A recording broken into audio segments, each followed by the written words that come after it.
you out to the ballpark for a battle between two of the American League superpowers as the AL champion Tigers play host to the New York Yankees. All right, Matt, and welcome everybody to the first Saturday of the regular season here in Detroit. They are getting the field ready, and while they prepare for this game and this season with some old, some new faces, that guy's been around for a year. They also had some trophies that they handed out. The American League trophy, the American League championship rings, the Silver Slugger Awards. There's your Triple Crown winner and MVP, Miguel Cabrera. Good matchup, the Yankees and Tigers today on Fox. And now welcome to the booth, everybody.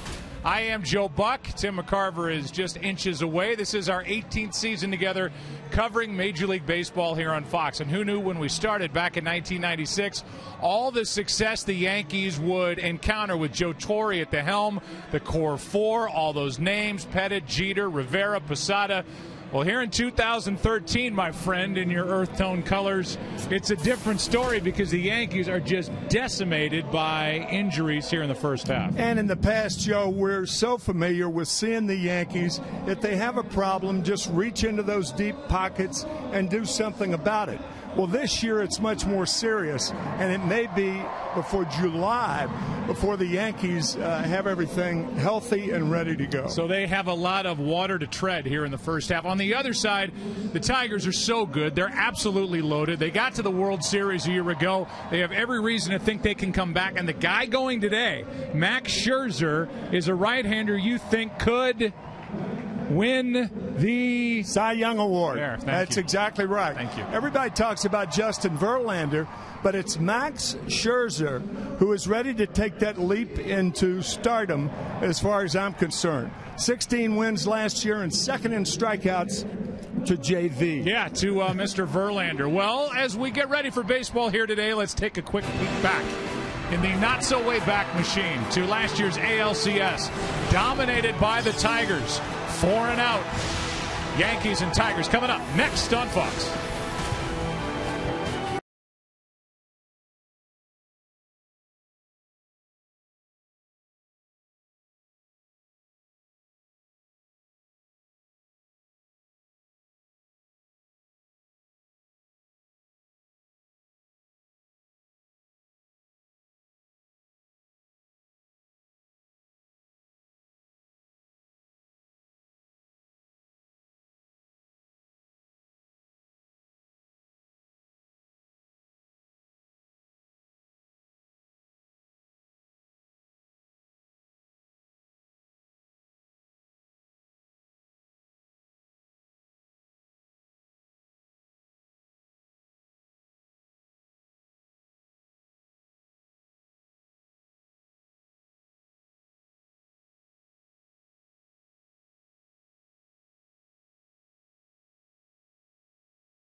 Bill Webb, who has decided to bring Max Scherzer right into your living room on this Saturday afternoon. A 48-degree day in Detroit, and it is windy. It's not too pleasant, but these fans are packed into this ballpark, and why not? They've got a lot to look forward to with the Tigers. Just a fun team to watch. It should be in 2013. There are the numbers last year for the 16-game winner.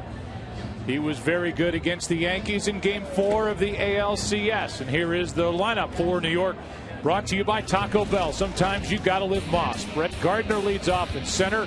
Robinson Cano bats second at second. Then Kevin Youkilis at third. The DH, Travis Hafner. Vernon Wells is the newcomer in left. Same for Brennan Bosch, the former Tiger. He's in right. Francisco Cervelli, the catcher.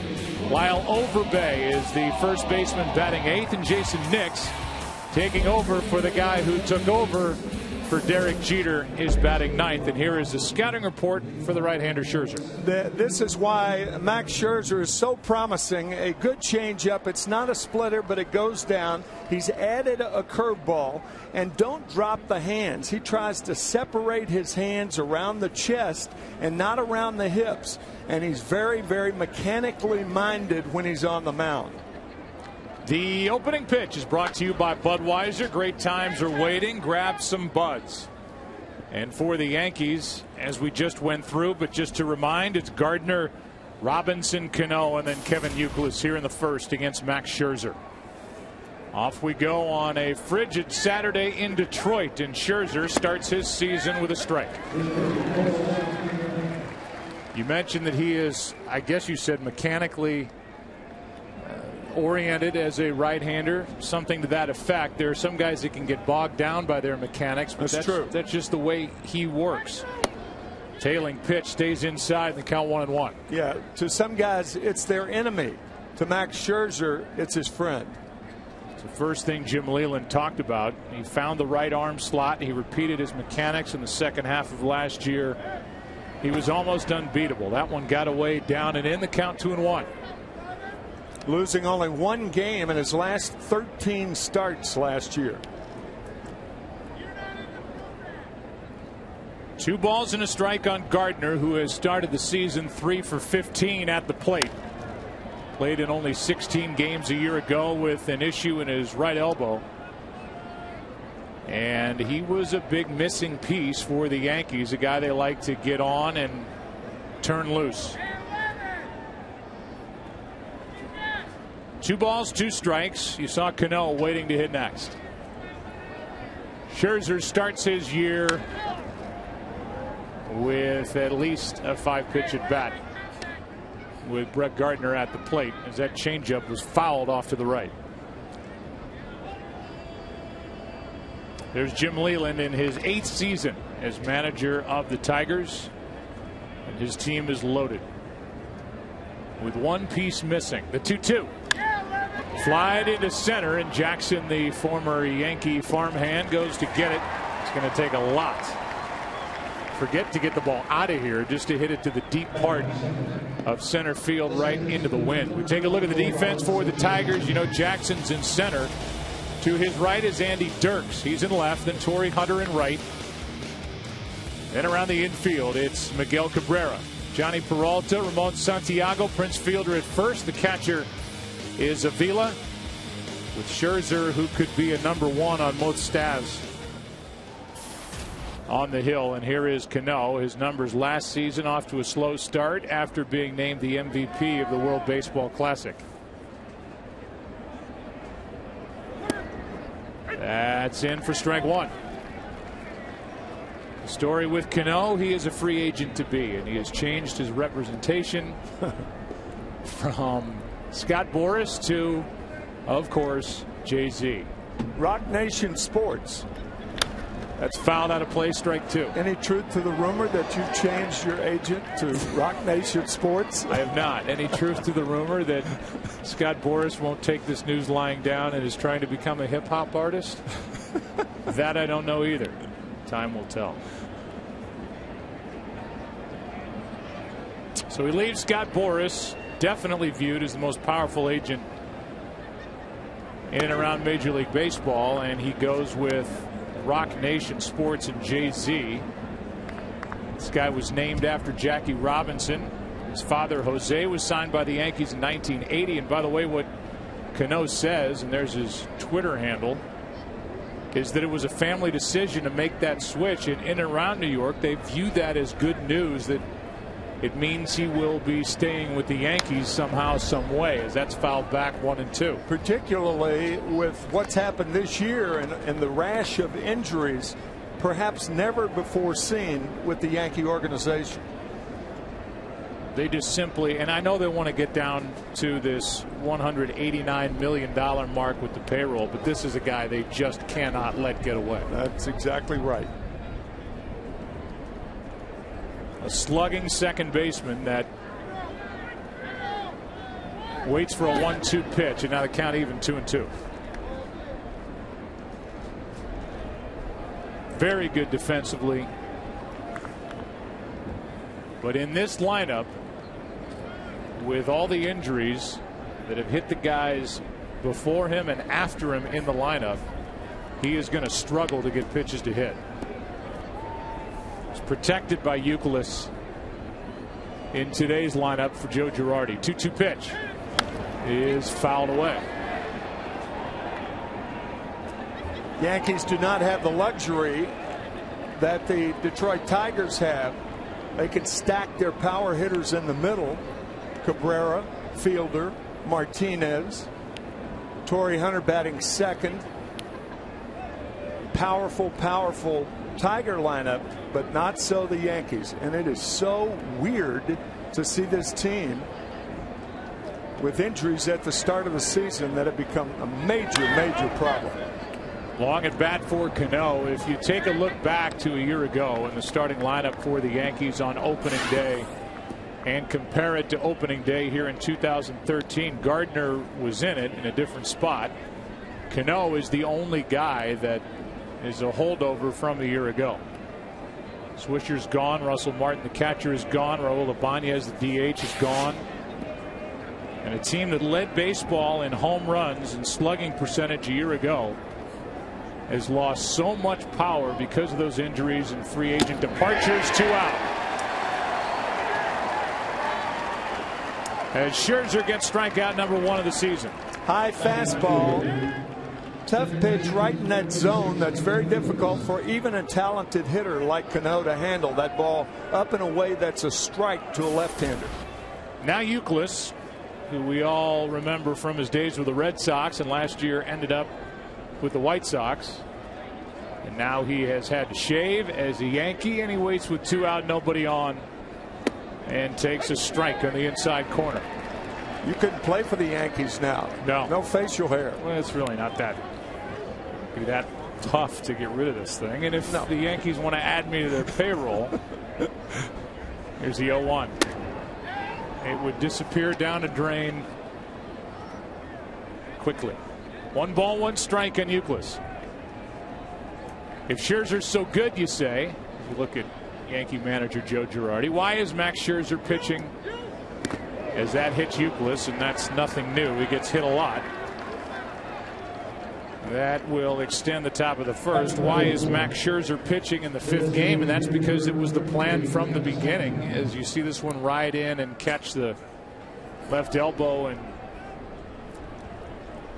maybe glance off the leg on its way back. That was the problem, or there was a problem with the right tricep of Scherzer, so they slowed him down in the spring, and that's why he gets the call here on Saturday. Telling Max that he would start a week into the season and not, he's the number 2 pitcher behind Verlander. Of course, anybody's behind Verlander. But once again, Max Scherzer, after that year last year, in my opinion, ready to leap into stardom. He misses outside with the ball to Travis Hafner. Hafner, a longtime Cleveland Indian and a guy who really put some good years together with Cleveland, but has been bothered by injuries.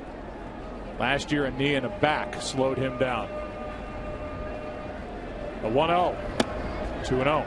200 home runs for the Indians in over a 10-year period. But a guy who can turn around a fastball, anybody's fastball, when he's right.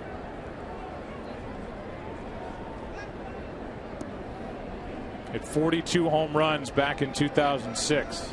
You can challenge a guy like Hafner now, as you said, with the wind blowing in this ballpark. The 2-0. 2-1.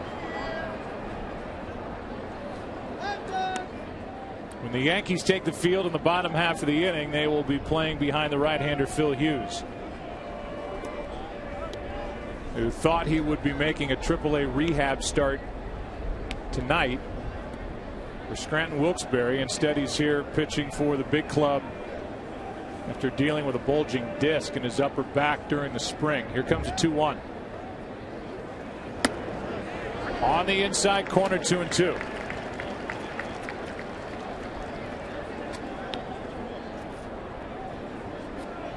Hafner wearing the number that Nick Swisher wore while he was a Yankee, and Swisher is in Cleveland with Terry Francona. Playing for Terry Francona, right. Here is a 2-2 from Scherzer. He went around, and the strikeout ends the inning, 2 in the first for the 28-year-old right-hander. He'll go take a seat. He won't. Austin Jackson will lead it off. No score.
Activated and ready to go. There are the numbers last year, tied with Kuroda for the team lead in wins with 16. And the starting lineup for the Tigers, brought to you by Taco Bell. Sometimes you gotta live Moss. And it looks like this. Austin Jackson leads it off in center, then Torrey Hunter. First year with the Tigers, bats second. Miguel Cabrera, he did everything last year. Prince Fielder cleans up. Victor Martinez, the DH, he's back. Andy Dirks in left. Peralta is the shortstop. Alex Avila does the catching, and Ramon Santiago bats in the number 9 spot. And here is Austin Jackson, who had a career year last year. Hasn't been that long of a career, but he really figured things out. Strike one from Phil Hughes. Cut down on his strikeouts the year before in 2011, 181, and last year only 135.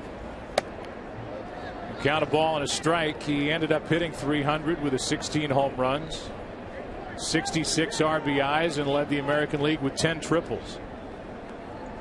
Here's a 1-1 to the shortstop. That's Nix. He kicks it.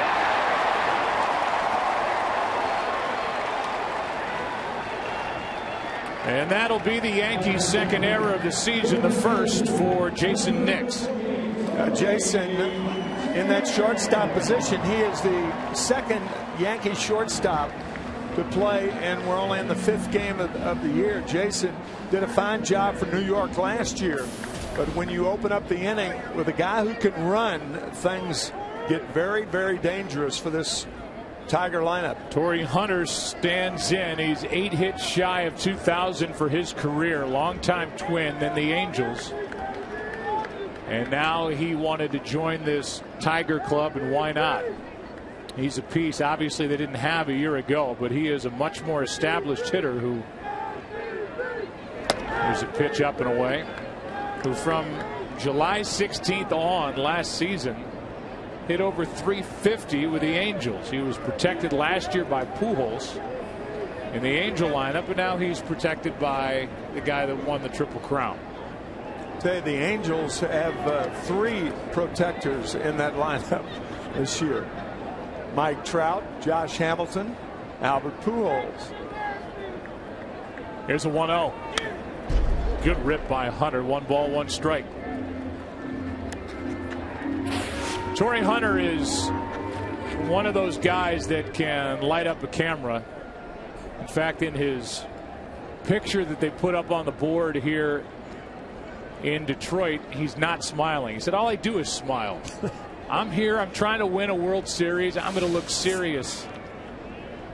My in-stadium picture. That's down and away. 2 balls and a strike. But he's a 9-time Gold Glove Award winner and somebody who can really go get it. When a hitter steps out and looks that long at the third base coach, it looks like a hit and run is in the offing. Good count to do it. 2 balls and a strike. Runner not going. The pitch low. 3-1. Plus it's early in the year. It's a new third base coach, Tom Brookins. So yep, right. Takes a little longer to get the sign. New first base coach Rafael Belliard, who played for Jim Leyland back in the early 90s with Pittsburgh.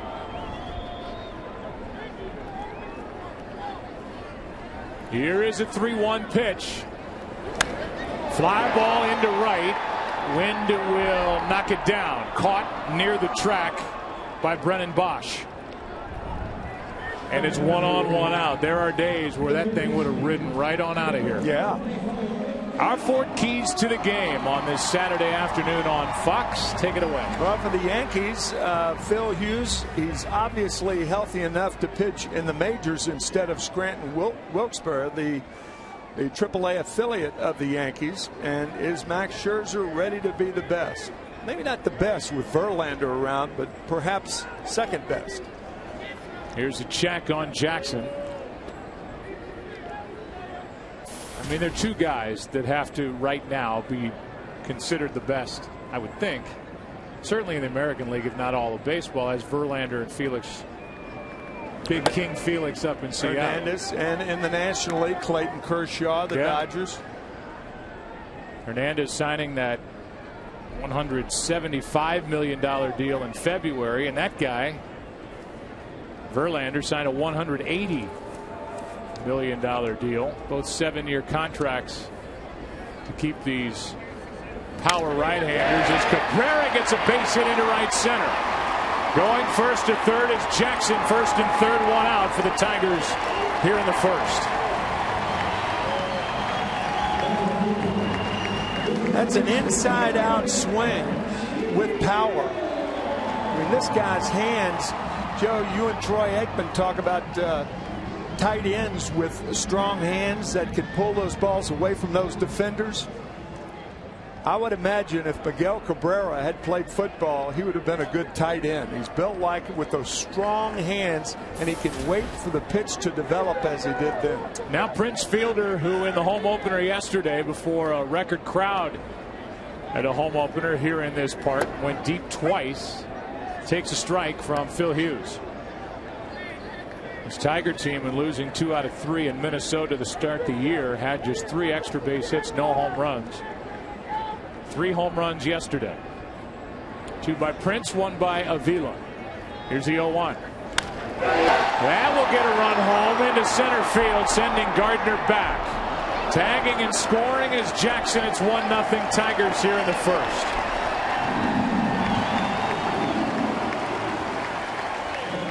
I tell you, the home run off Boone Logan yesterday was something to admire.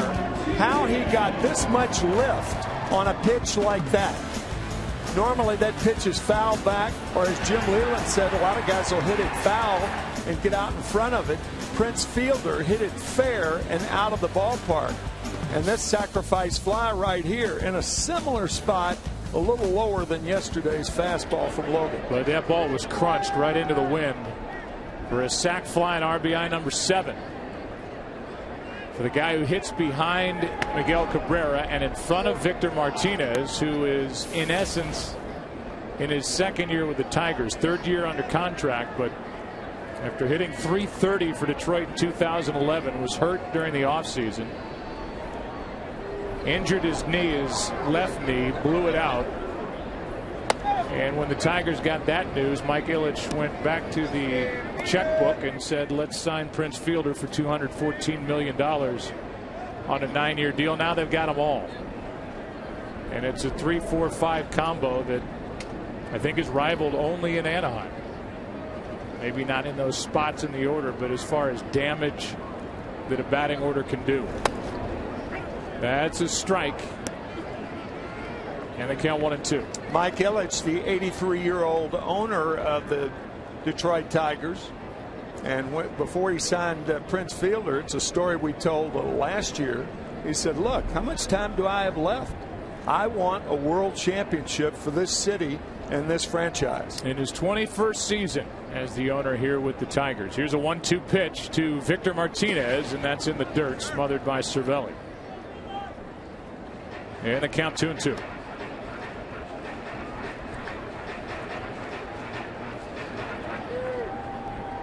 Victor with Cleveland, then Boston. And it was a spot in the lineup for Jim Leland last year, that DH spot that hit .257 with just 16 home runs, 70 RBIs. Right side, base hit. Cabrera will stop at second. And the heart of the order doing some damage here in the first. It continues for Andy Dirks. That was a changeup, and Martinez waiting. And again, like Cabrera did, giving that pitch a chance to develop. And he hit it past the diving Cano. Now Andy Dirks, who hit .322 last year, didn't have enough at bats to qualify for the batting race, but he can hit. He's a little late on that 92-mile-per-hour fastball from Phil Hughes, strike one. So far 0 for 9 to start the year. Pretty good life on that fastball from Hughes. The 0-1. Strike 2. Phil Hughes, most pitchers try to keep the ball down. Phil Hughes is a high fastball pitcher. 35 home runs given up last year in the American League. That was second. But he is a fly ball pitcher.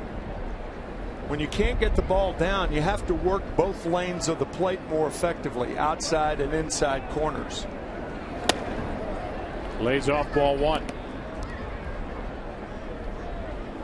Well, if the Yankees can hang their hat on anything here at the start, hoping to tread water until the big bats start to come back to this lineup, it would be the pitching.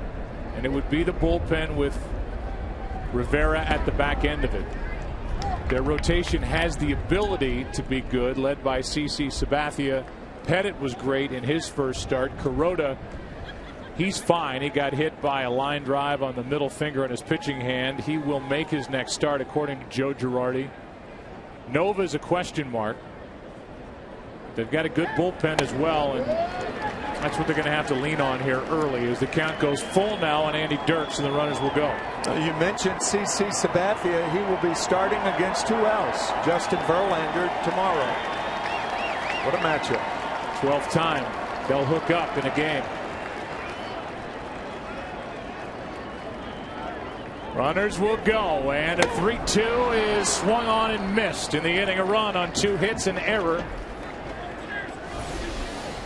And the guy who got his Silver Slugger award, Miguel Cabrera, helped set it up for his buddy Prince. The RBI sac fly. 1-0 Tigers after 1.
Entirely new Ford Fusion. There's still one thing it can't do. And by Taco Bell, sometimes you've got to live Moss. Max Scherzer back to the hill, an unearned run scoring for the Tigers in the bottom of the first after an error by Jason Nix. Started the inning. He scored on a sac fly by Fielder, and Vernon Wells, a late addition to this Yankee team. Traded over toward the end of spring training. Waits took a ball. Now the next from Scherzer. Outside 2-0. Vernon Wells, then Brennan Bosch, then Cervelli. Francisco Cervelli, the Yankee catcher. Here is a 2-0. That is crunched into left field, and it is out of here. Tie game as Vernon Wells gets his second as a Yankee. He had a productive spring, and it is carrying over here in the first week of the season. That was smoked. That's what the big, strong hitters can do when they're ahead in the count. A 2-ball and no strike fastball right down the pipe. Vernon Wells with home run number 2 to tie this game up. He's 34 years old. He was a great 5-tool player with Toronto. He ended up signing a big deal as this one is ripped deep into right. Back at the track against the wind. It's off the wall. Brennan Bosch will end up at least at third base as Torrey Hunter goes to it, gets it back in a ball that was crushed and knocked down by the wind, and Bosch looked stunned that that thing stayed in the park. I was stunned. How in the world can this ball stay in the ballpark? I think Torrey Hunter thought the ball was gone. Kind of drifting back to the fence. That's normally a ball that Torrey would catch. It would not have been a home run. Looked like it just below the yellow line, but it hit Torrey's glove, and I guess it's being scored a triple. It is a triple, which follows the home run, and for as hard as Vernon Wells hit his ball, that ball was, I mean, just destroyed by Bosch. It was. And it stayed in the park for a triple. Now the go-ahead run at third with nobody out for Francisco Cervelli. Don't hit it in that direction, says Joe Girardi, and this one will get out of play for strike one. I mean, this is just a mammoth blast that gets knocked down by that wall of wind. And you can see the body language of Torrey Hunter. Torrey's probably thinking that ball's got to be out of here as hard as he hit it, and then kind of drifting toward the wall. But that is a ball that Torrey Hunter normally corrals. Here is the 0-1. Cervelli flies one into right center field. Hunter will make the catch. Come up throwing. Will have a play at the plate. And out to keep it tied.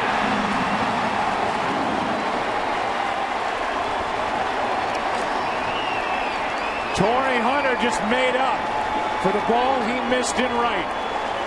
He didn't catch the first one, but he caught Bosch the next time he had a chance. Perfect throw by Torrey Hunter. And now they check on Avila, who got hit by the shoulder of Brennan Bosch, and he hit Avila up high. Got a lot of the mask in the left shoulder of the Tiger catcher. That's I have said for years, Joe, that catchers who wear masks stand a greater chance of being hurt than the ones who don't. You have more mobility with your neck, and you can see the base runner a lot better, particularly when you're getting a throw from right field. Avila catches the ball in front of the plate, thought that Bosch was going to slide away from the plate, it appeared. Alex's wife, Christina, by the way, is expecting their first child. She is in the hospital right now, and Alex hoping that he doesn't join her. Wow. He says he's all right with 2 out, nobody on. Here is Overbay, and that's foul for strike 1.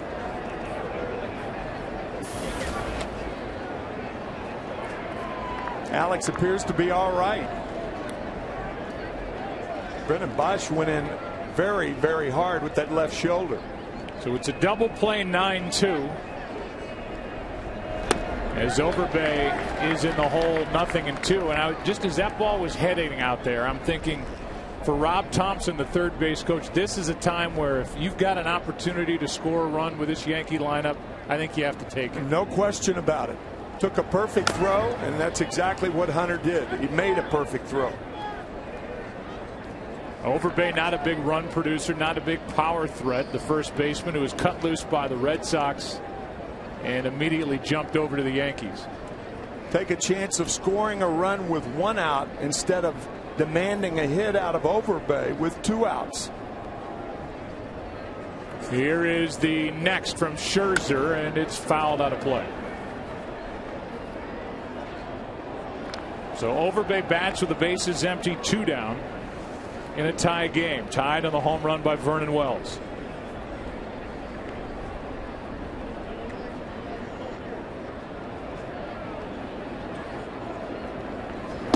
Ball 1. This was going into about Wells. He signed a 7-year, $126 million deal with Toronto in 2008. Went to the Angels 2 seasons ago and admitted that he felt the pressure with that big deal. Here's one into right center field. Hunter will not get there. It takes 1 hop off the wall, and Overbay will be content with a 2-out double.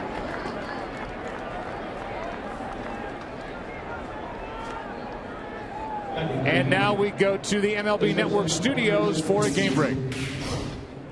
Joe, Angels and Rangers are 1-for-14 start to the season for Albert Pujols, but one remembers the Kings' fondness for Arlington. His first of the year comes in his 15th at-bat. Remember, number 1 didn't come until AB 111 last year. Mark Trumbo adds a home run. By the way, Josh Hamilton's 0-for-1 with a walk. Now 1-for-16 as an Angel. Back to Joe and Tim. And was welcomed back to Arlington, Texas with serious fan interest from the group that he called over the offseason more part of a football town than they are a baseball town. Predictable. Jason Nix, strike 1. Predictable, the reaction. Yes. Yes. Yeah, right. Exactly. I think just ridiculously silly on the part of Hamilton to even go there. Insensitive, yes. With a runner at second, 2 out, 0-1 the count, and now 2 strikes on Jason Nix, who committed the error to open the bottom of the first. It led to an unearned run. Now we're tied 1-1. There are his numbers and his resume and his time with the Rangers 2008 through 2012. But he was booed by the home fans last year down the stretch. And then moved on with a 5-year, $125 million deal with the division rival LA Angels. And you get the feeling that there was more to that too. You remember the argument he had with Ron Washington after dropping that fly ball in sunlit Oakland when the Oakland Athletics won their 94th game and won the American League West. Some things that we may never know, but it just Josh Hamilton did not leave Texas with a good taste in his mouth. And yet he lives there still. Here's a foul back and out of play. I think that'll change.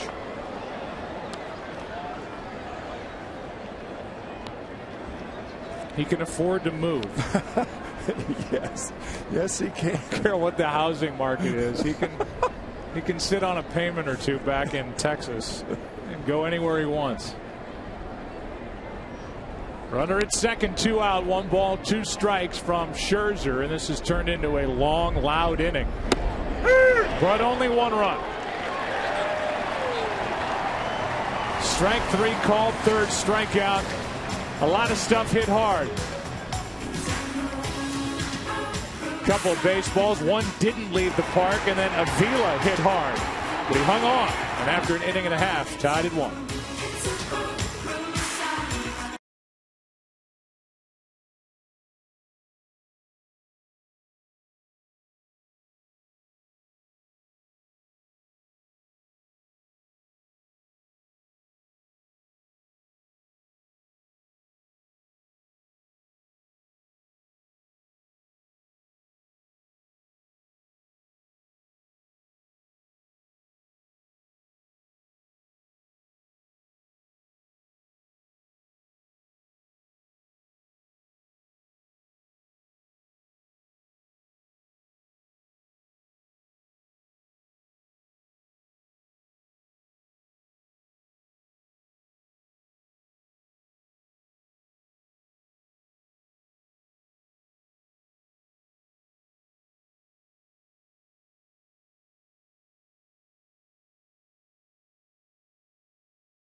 Bottom of the second inning in Detroit with the wind whipping around. It is Johnny Peralta, who had a down year last year, came to spring training in much better shape, a free agent to be, and he takes a breaking ball for a strike from Phil Hughes. It's called the free agency diet. A lot of that should be a book on that. There's a line drive into left, right at Wells, and it almost carried over him. 1 out. Alex Avila's coming up, and down we go to Aaron Andrews. Thanks, Joe. Alex Avila was all smiles as he came here into the dugout. We saw that collision at the plate. Nobody was checking his jaw when he came inside. Now, Tim had mentioned how his wife, Christina, was in the hospital right now. She's waiting to be induced with the couple's first child. He shared with us before the game that this is the most nervous he's ever been before a game. People joking, what is this injury-depleted Yankee lineup? Have you awake at night? Well, he actually didn't get much sleep. He did sleep in the hospital with his wife. He said she has the numbers to get in touch with him, find him, and yes, he will leave the ballpark in his uniform to join her in the hospital. He can get that jaw checked out too as well, guys. All right, Aaron. You know what's amazing is it's been a gloomy day all day, and then Aaron pops onto the screen and the sun breaks through the clouds. She does that. She is touched by an angel. 1 out, nobody on after the line drive out to left off the bat of Peralta, and with Avila. Thoughts on Christina and the jaw and the baby and Max Scherzer and now Phil Hughes. He waits for a 1-1 and it's outside. 2-1. Avila now, Santiago on deck in a 1-1 game. Phil Hughes is a free agent to be. No theory free agent diet needed from him as this one is lifted into left, and on this day well in front of the track. Wells has no issue with it. 2 out, nobody on for Santiago. The sun is still out. Let's see if when we go down to Kenny it dips back behind a cloud. Ken Rosenthal, what's up? Joe, it's still sunny, and I have more information on how the phone call will come from Alex Avila's wife to the Tigers dugout. It's going to go to the trainer, Kevin Rand, but if Kevin somehow isn't looking at his phone, well, guess what? Alex's father, Al, is the Tigers' assistant GM, and he is the prospective grandfather. He'll get the call, too.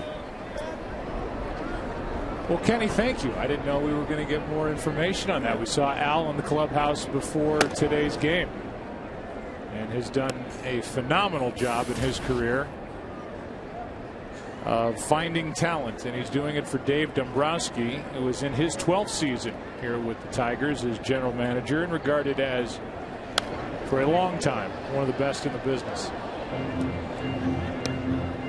We've got Babygate covered here with the Tigers, and Jim Leyland hoping that this game obviously comes and goes without Christina going into labor, because they would be down to one catcher, and Alex will not be playing in tomorrow's game, so it wouldn't be an issue. Well, Joe, baseball has its priorities right. My oldest daughter was born in 1965, and I would not have thought of asking the St. Louis Cardinals to go home to see my daughter. And ultimately, my daughter was 3.5 days old when I eventually saw her. I think I was 5 when my dad saw me for the first time. Walking around, hey, I'm your father. Hi, Dad. That was Vegas. The 1-2 pitch. Check swing, he went around. Santiago strikes out. That's 2 for Phil Hughes in an uneventful second. Tied at 1 after 2. Back after this from your local Fox station.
Welcome you back to Fox Saturday Baseball, presented by Chevrolet. Each side will have the top of their lineup here in the third inning. For the Yankees, that means Gardner, Cano, and Youkilis. Brett Gardner fly to center his first time up.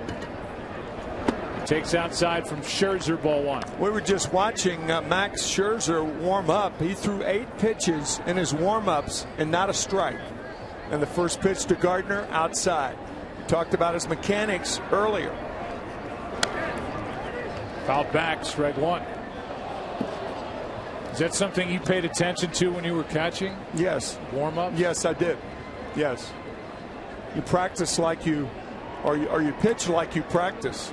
And pitching coaches try to get pitchers to concentrate when they're warming up. That's a good question. And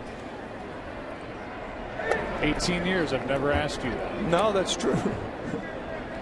No, it's going to be a year first, so I'm going to come up with so much new stuff for you. 2 balls and a strike on Gardner. Now the next from Scherzer. Good changeup. It's 2-2. Try to wedge this story in there. Glenn Wilson was an outfielder for the Philadelphia Phillies and the Pittsburgh Pirates. Good changeup to even the count to Gardner. Yeah. Yeah, I'll let you know. Here's a 2-2. Now you have time. So Glenn Wilson buys 2 service stations in Bay City, Texas. And he said it was time to quit baseball when he started worrying too much about his mechanics. And I said, you mean your mechanics as a hitter? He said, no, my mechanics in my service station that I bought. Hey, and he quit. Here's a 2-2 pitch. It's grounded foul. So what are you worried about? Is that where we're going here? No. Oh. Whenever I hear the word mechanics in baseball, I think of the Glenn Wilson story of Glenn worried about his mechanics at his service stations. Very nice. It is, yeah. 2 balls, 2 strikes. That's why you have an interview show. As strikeout, that's number 4. And with that, let's go to Matt Vasgersian with a game break.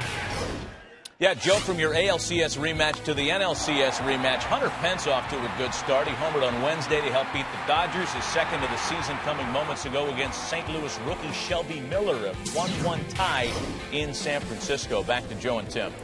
Cardinals typically wear red hats with their road uniforms, or at least this year they are, because they forgot to pack the blue ones. So a little different look for the Cardinals, who are off to a slow start.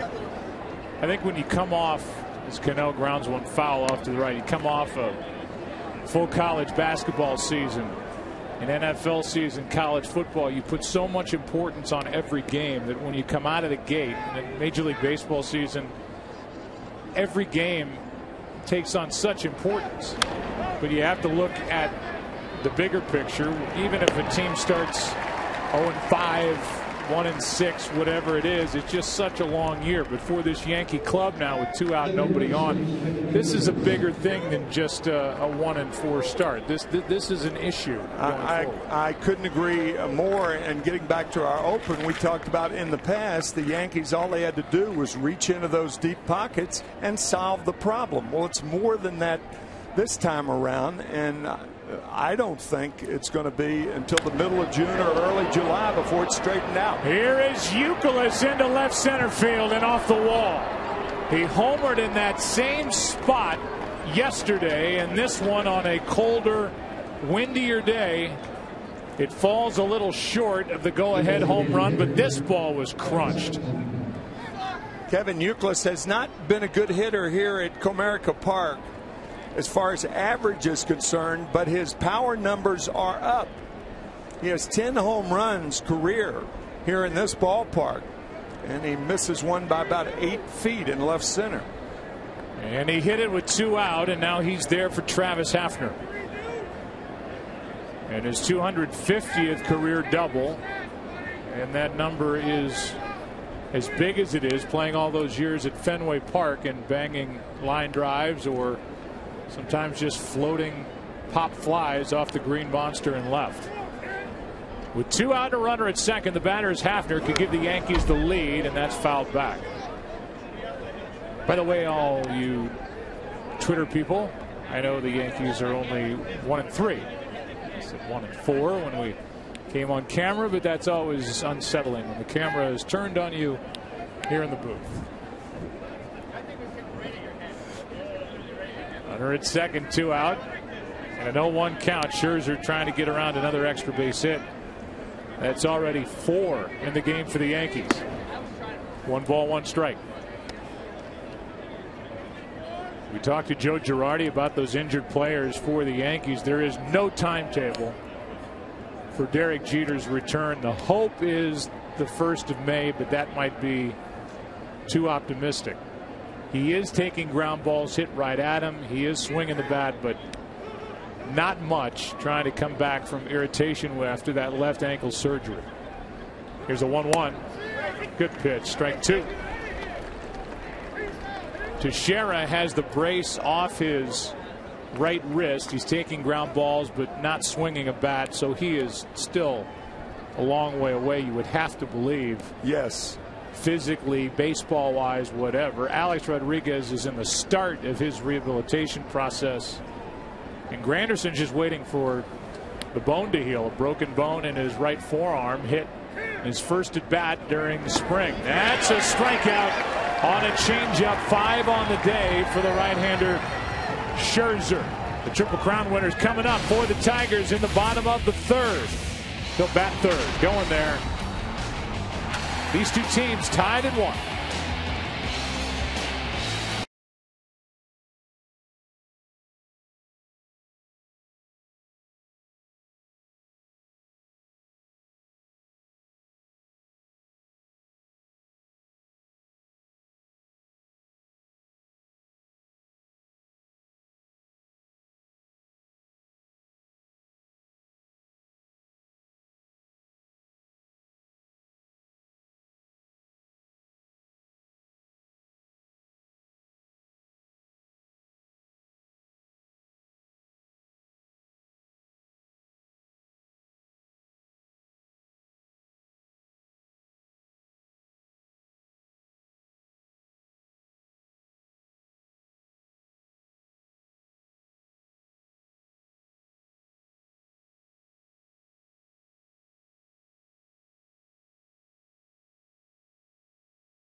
One game, bottom of the 3rd inning, top of the order for the Tigers, and a breaking ball dips a little low from Phil Hughes to Austin Jackson. Torrey Hunter will follow, then Miguel Cabrera.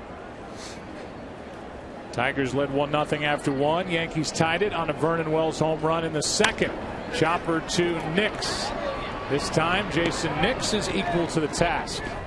1 out, and we can welcome in the great right-hander, and I have no problem saying that, Justin Verlander. Justin, how are you down there? I'm doing great, guys. Not too cold today, so just enjoying a good game of baseball. Yeah, I was going to say, it may be a little bit uncomfortable in the dugout or on the field, but this is a day I would imagine you would like to be out on the mound and just serve it up.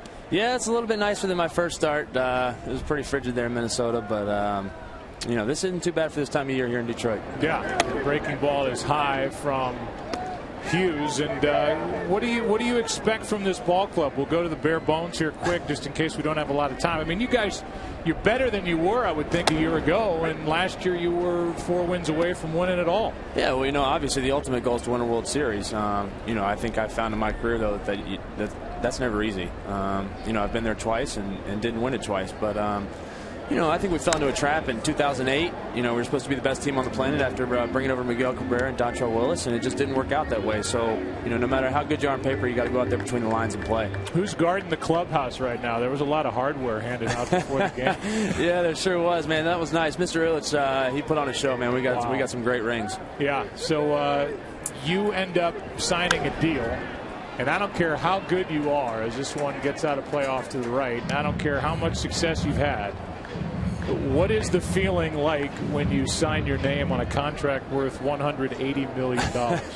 Hard to describe, man. And to be honest with you, I don't think it's set in yet, really, how much that is. And to be honest with you, I won't focus on that. My job's to go out there and win baseball games, and I'm just happy to be here in Detroit and be here for the long haul. Hopefully I finish out my career here. That's, you don't see a lot of guys doing that nowadays. You saw Chipper Jones, you see Mariano Rivera, Derek Jeter.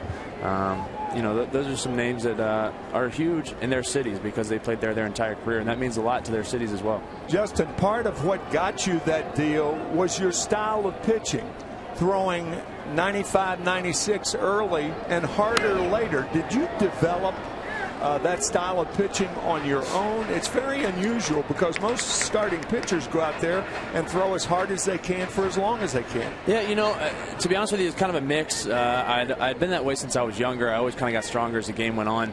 But I started changing a little bit. A few years ago, I noticed when I got in some trouble, I would slow down and had some success doing that, trying to preserve some pitches.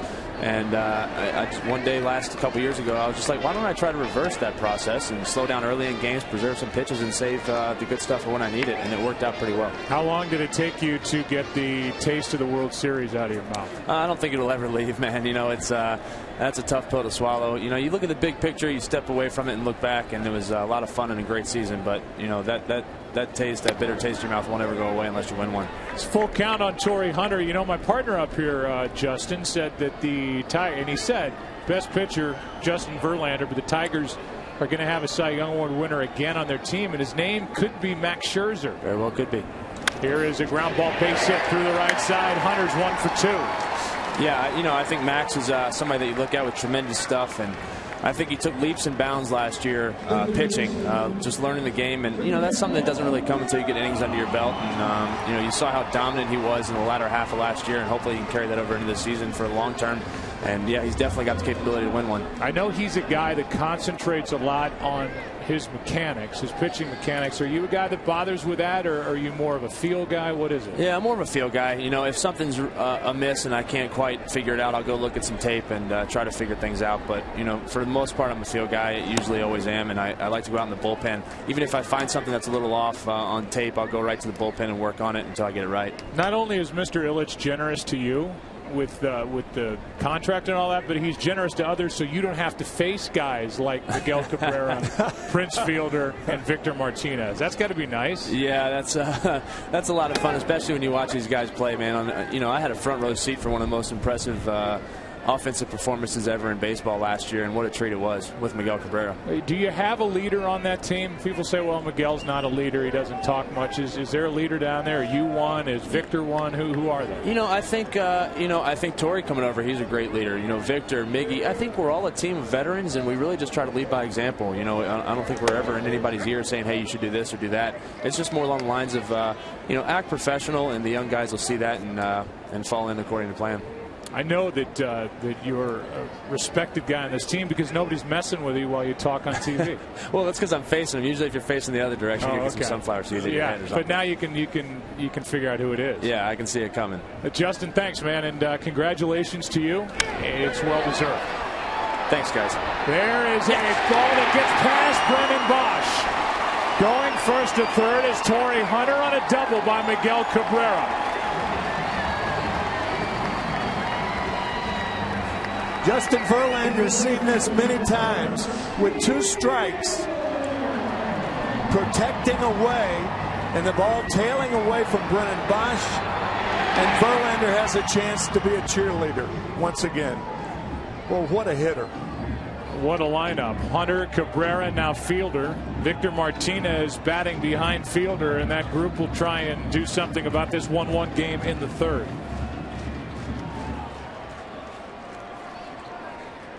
Justin Verlander is one of our favorite guys to talk to in any dugout. He is terrific. Second and third, 1 out. Prince Fielder, a sac fly his first time up as Hughes deals and finds a strike zone on the first pitch. Prince did some MMA training during the offseason, took some weight off. Incredibly agile for a guy his size. Waits for the 0-1 now in the hole, 0-2. Last year with Victor Martinez out for the season, Prince Fielder would have been walked in this situation, but not with Martinez on deck. Switch hitting DH. Here is the 0-2. Reached for it, and a little pop-up out behind short, shallow left. Hunter will tag and draw the throw. And it's an accurate throw from Wells, 2 out.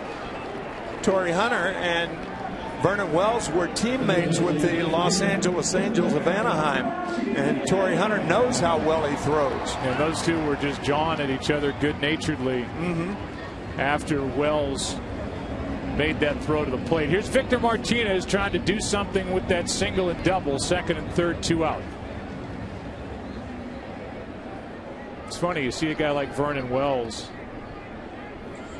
and with the pressure he put on himself with that big deal, kind of forced out of the everyday lineup in Anaheim. And here's a guy who's thrilled, forget pressure, going to the Yankees. Oh, sure. This is a golden opportunity for him as a 34-year-old outfielder and 3-time All-Star.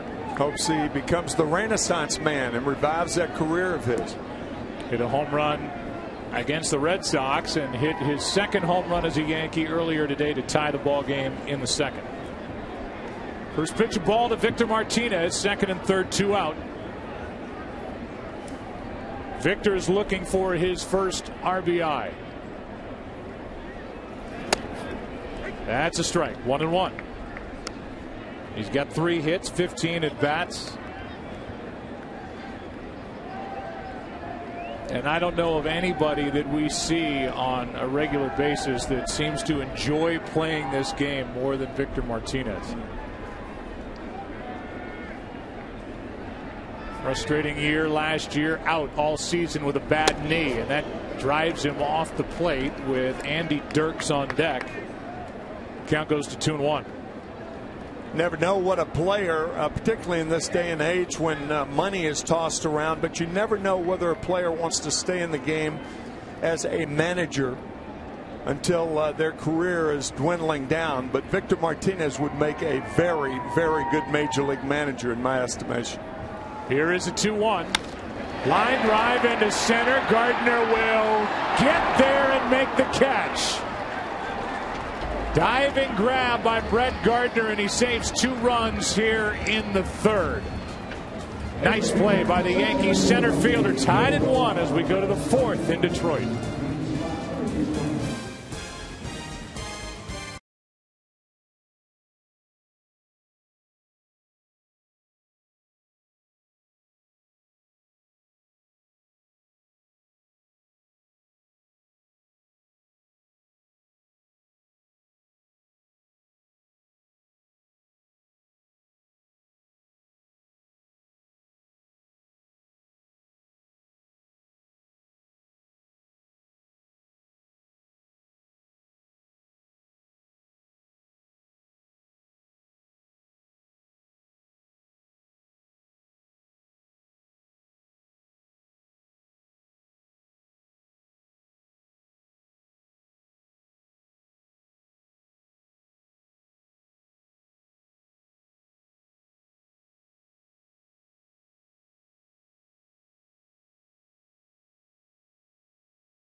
Picture 42, the Jackie Robinson story, in theaters April 12th.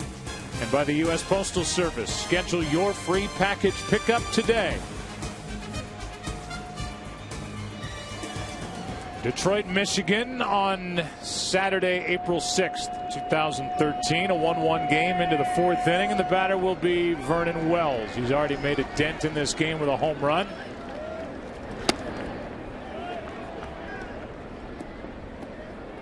Swinging strike one. Ken Rosenthal is with us. Ken Rosenthal of our Saturday MLB Game of the Week, and obviously FoxSports.com. We all watch an 0-1 pitch from Scherzer on the way, and it's in the dirt. Give us more about Vernon Wells as a Yankee. Well, Joe, Vernon Wells spent the entire winter studying video of himself, going all the way back to 1999, his rookie year. He was trying to figure out what had happened to his swing, and what he determined was that he was trying to hit too many home runs, and he had stopped concentrating on being just a good hitter. So what did he do? He spent all his time this winter trying to go the other way, make his swing shorter and more compact. Well, what happens in his first at bat? Home run to left field. A shot of Kevin Long, the Yankee hitting instructor, as Wells strikes out on a pitch down and away. Bad ball from Scherzer. And strikeout number 6. Hitters refer to that, Ken, as short to the ball, and Kevin Long is one of the best at teaching that particular stroke, and Curtis Granderson a perfect example of that. Short to the ball. Vernon Wells is much better at that this year. Brennan Bosch, the former Tiger who was cut loose by Detroit, picked up by the Yankees during spring training, hit a towering shot into right his first time up. The wind just killed it. It went for a triple, and then he was thrown out at the plate by Torrey Hunter on a ball hit by Cervelli, the next hitter. He now has the count even, a ball and a strike.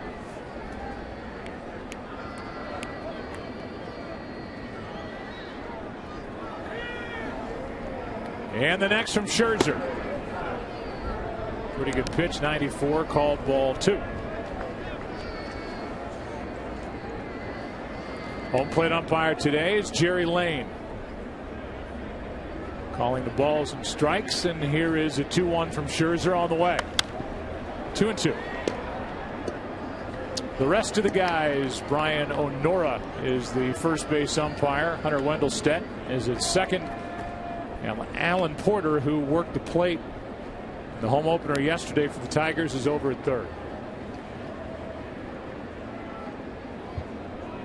2-2, the count on Brennan Bosch. Out in front of it, ground ball to Santiago. 2 out. Let's go for a game break. MLB Network Studios. Here's Matt Vasgersian. Joe, an early AL West battle. The Angels took an early 5-0 lead in Texas. Home runs by Albert Pujols and Mark Trumbo. But here come the Rangers. Ian Kinsler, second of the year. Mitch Moreland's first. And it's 5-2 Angels on a windy day in Arlington. Back to Joe and Tim. And you just have to wonder, thanks Matt, if the Angels with that great lineup have enough in their rotation to do what they want to do, and that is obviously win the World Series. In their rotation and in their bullpen.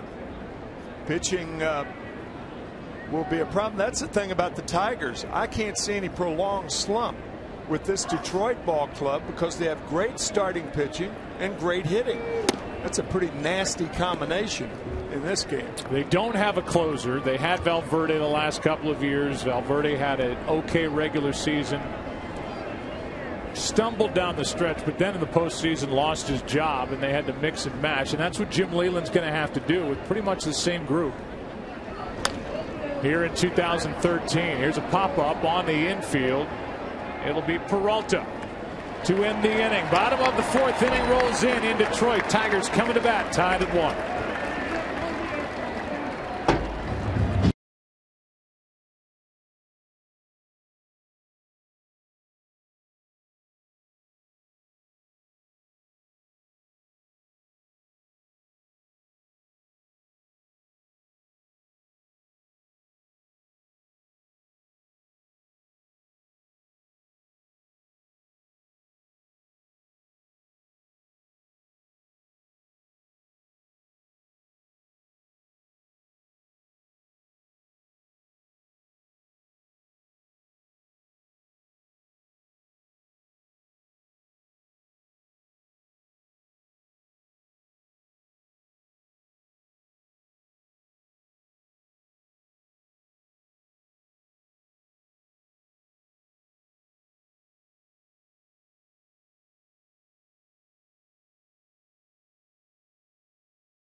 Ballpark in Detroit opened in 2000, so the 14th year of playing here for the Tigers, and they did it right. And the home for the American League champions is a fun place to visit. Not just a great skyline as you look out beyond the outfield wall, but there's a lot to this park underneath with shops and restaurants, and boy, did they have some fun around the ballpark here yesterday with an afternoon start, the home opener, and then the party spilled into the streets on a Friday night. Biggest crowd here in this ballpark's history since built in 2000.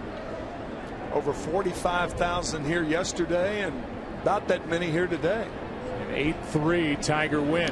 There's a strikeout by Phil Hughes, and he gets number 3.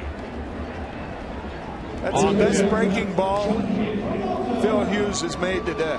We talked to Joe Girardi during the break, and here are his thoughts first about his starting right-hander Hughes. This start. You know, I think he's throwing the ball pretty well.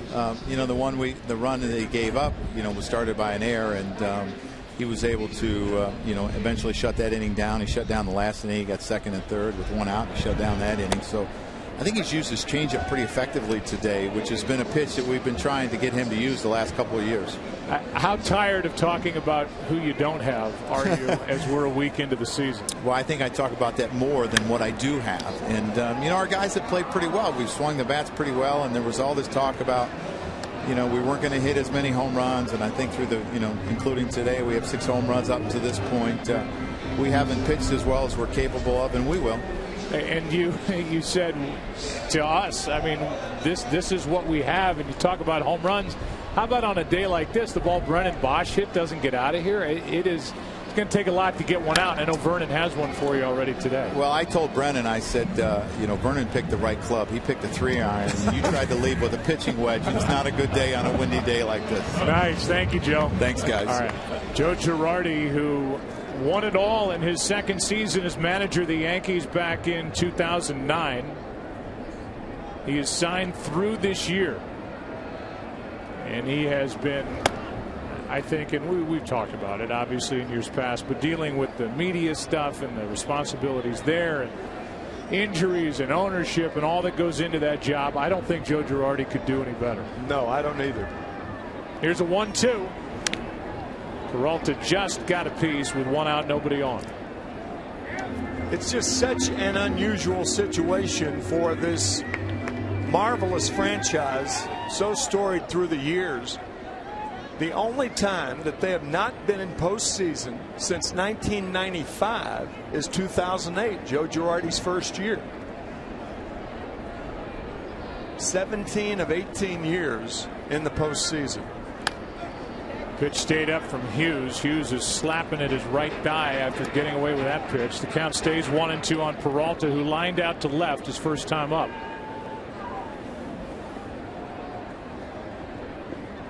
Joe Girardi referenced the home runs and the production that they're missing from a year ago. The numbers are unbelievable. Here's one hooked down into the corner. It's fair. Peralta will have a 1-out double here in the 4th. How about that swing? One-handed. He released that top hand. Got the left hand through the ball and one-hands it down the left field line. So Peralta has the second extra base hit for the Tigers. And he's in scoring position for Avila, who flied out to left his first time up. Joe Girardi talked about his club a year ago. They led the big leagues in home runs with 245. And then either via free agency departures or injuries, his team is missing the large part, the group that was pounding home runs in 2012. They lost Eric Chavez. They lost Andrew Jones, who's playing in Japan, at Ibanez. Nick Swisher. Russell Martin hit 21 home runs. He's now with the Pirates. That's fouled out of play. By way of a graphic, You've got Jeter, his 15 home runs gone. You've got Rodriguez with the left hip surgery. He hit 18, which was a disappointing total. 43 for Granderson, 24 for Teixeira, and then the guys that walked away. So 194 home runs lost to the 245 they hit a year ago. Man. Here's the 0-2. 1-2. Avila and then Santiago, the 8 and 9 hitters for Detroit. There's Euclid. There's Nix. Cano is the holdover at the moment. Overbay, a guy who hit just 2 home runs a year ago. Between Arizona and Atlanta. Here is a broken bat, fly ball into right. Bosch to his right, 2 out. And with Peralta at second, 2 down, Ramon Santiago will be the hitter.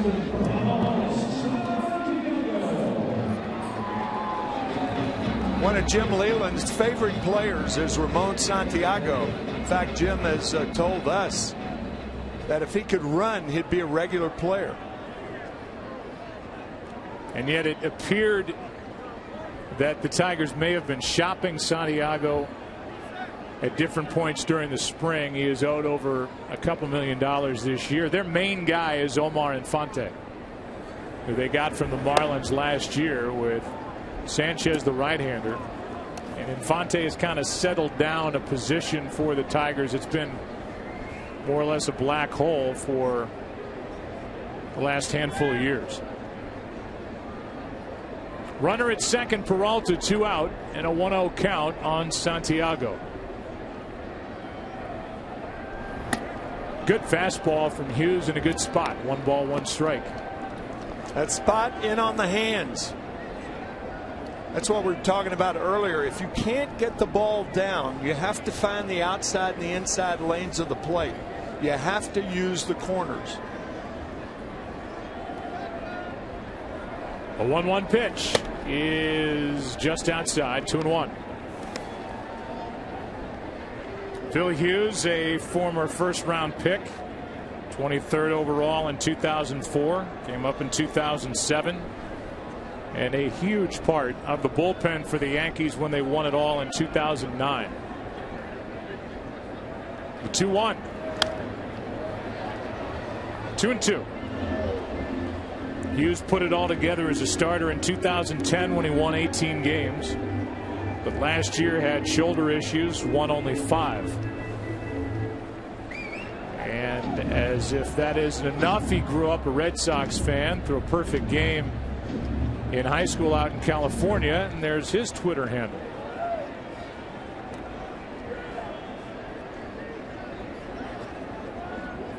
Runner at second, 2 out and a 2-2 count. That got him looking. Santiago knew it. Strikeout number 4. And now the Tigers have stranded 5. We go to inning number 5. It will be the bottom 2 in the order for the Yankees. Pitchers duel on a Saturday in Detroit, tied at 1.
short track race of the season, where Daytona 500 champion Jimmy Johnson will look for his 8th career victory, while last year's winner Ryan Newman tries to defend his title. Fox Sports exclusive coverage of Sprint Cup Series racing begins tomorrow at 12:30 Eastern. Here is Lyle Overbay, the number 8 hitter. He doubled his first time up, and he takes a pitch down and in, ball 1. Nix will follow, the number 9 man, then back to the top, and Brett Gardner.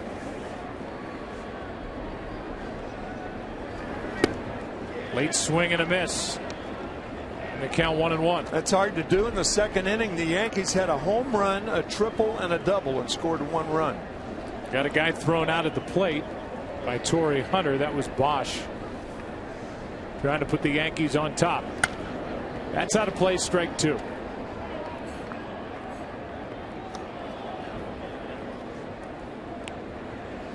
Yankees have started the season 1-3. Tigers 2-2. Tied 1-1 here in the 5th inning. And now a 2-2 count.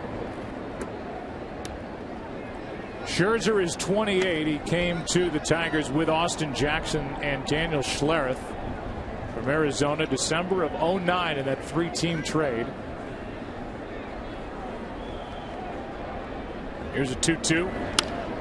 Fly ball into left, right at the left fielder Dirks, 1 away. Let's go to Matt Vasgersian in the MLB Network studios with another game break.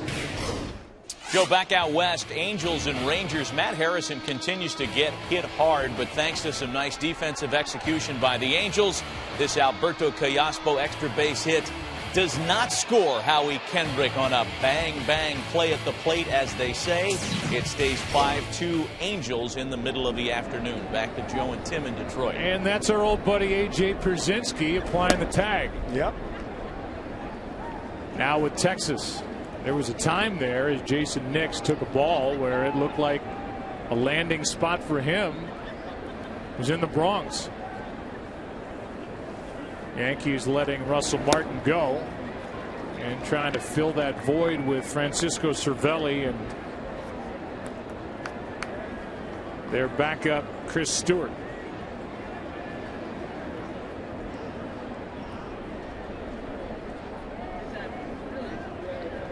Here is the 1-1. That's strike 2. You look at the pitch count in the Fox box. That was number 72. Jim Leyland saying first time through, first start between 90 and 100. That's as far as these guys are going to go. Particularly with Max Scherzer and his tricep problem in spring training. 2-2. It's funny when you think about it. The man responsible for signing healthy players, that's Brian Cashman, general manager of the Yankees, is himself injured with a broken leg. Skydiving accident. Yeah. That's strikeout number 7 for Scherzer. Good breaking ball from Scherzer to get Jason Nix. That said about Brian Cashman, anytime you hear the term skydiving accident, you come away with a broken leg, I guess you feel like you are ahead of the game. Yeah, that's true. With 2 out, nobody on, here's Gardner, who's 0 for 2. We mentioned earlier that Gardner injured his right elbow diving to make a catch early last season. He played only 16 games. And it didn't look like much. He made a similar catch earlier in this game as he pops out to short Peralta. It's a quick and easy 5th. And Scherzer is rolling. Good game. And Detroit Tigers coming up tied at 1.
Sponsored by Taco Bell. Sometimes you gotta live Moss.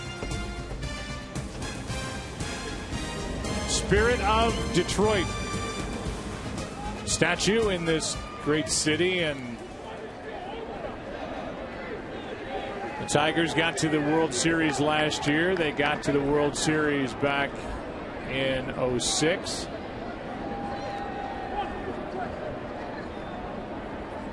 Leading it off is Austin Jackson with Torrey Hunter to follow, then Miguel Cabrera.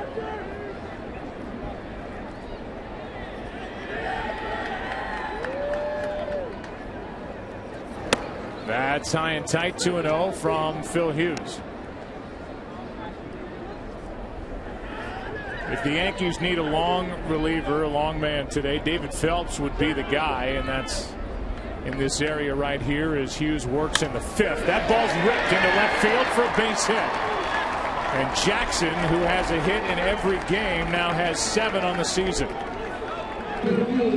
On to start the fifth. Torrey Hunter is coming up, and for more on the first-year Tiger, here's Aaron Andrews. Yeah, Joe, and he said it didn't take him very long to decide. He only wanted to come to Detroit. In fact, he said the contract negotiations took him about 8 hours. He said when this team is hitting on all cylinders, they could go to a World Series and potentially win it this year, something he talked about that he desperately wants to do. He said, I've been to the playoffs 6 to 7 times in my career. I need to get this done. He also had a good comment about being in the 2-hole for the Tigers. He said, Austin Jackson is the table setter. Me, I have to kill self, which means forget about myself. I need to worry about the team. And Cabrera and Fielder, well, they're the eaters. They're hungry.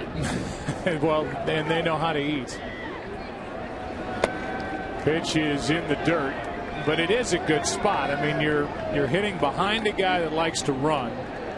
So, yeah, maybe you have to take some pitches you might not want to take, but you're also going to get stuff to hit. With on the other hand, yeah, that's exactly right. Interesting culinary connection by Aaron, huh? Very much so. In fact, Torrey Hunter Jr. will be going someplace for the first time this year. He's going to the University of Notre Dame as a wide receiver. And he'll be a teammate of Corey Robinson, who is the son of David Robinson, the admiral who went to Navy and then played, had that terrific career for the San Antonio Spurs. With Hughes giving up that leadoff hit, action starts behind him in the bullpen for the Yankees. Boone Logan is the left-hander. There's a right-hander to his side getting loose as well, but Boone Logan is the one with Prince Fielder looming after Cabrera, who waits on deck. Now the count's gone to 2-0. Jabba Chamberlain is starting to crank it up.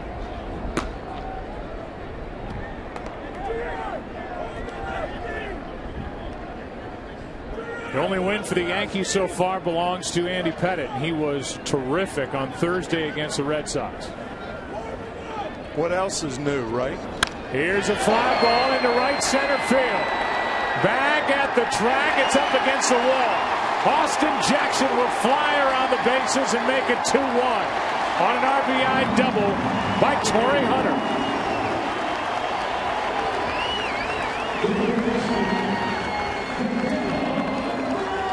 Torrey Hunter gets a fastball out over the plate.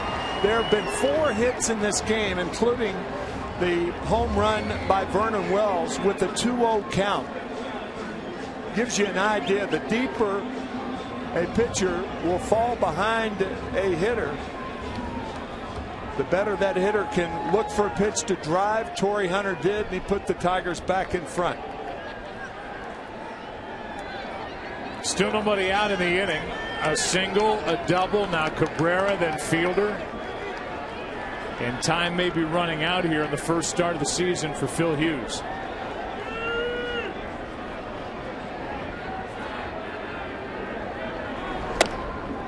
Strike one. Counts on a hitter determine whether a major league hitter is going to get a good pitch to handle and a predictable pitch to handle. The one difference is this guy in your screen right here. It doesn't matter. 2-0. 0-2 is the same as 2-0 to Miguel Cabrera. In my opinion, far and away the best two-strike hitter in the game. He doubled his last time up with a count 1-2. 1 ball, 1 strike. Runner at second, nobody out. Out of play, strike 2.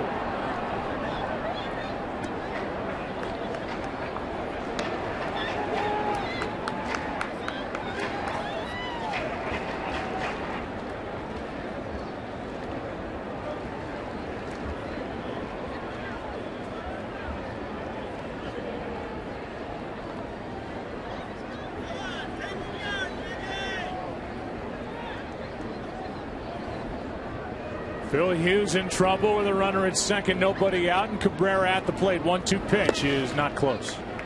Good job by Cervelli to keep it at the plate. 2-2.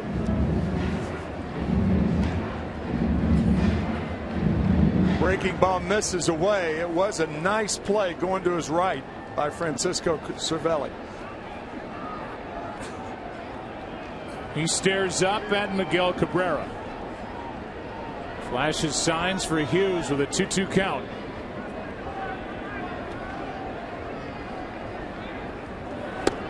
Full count.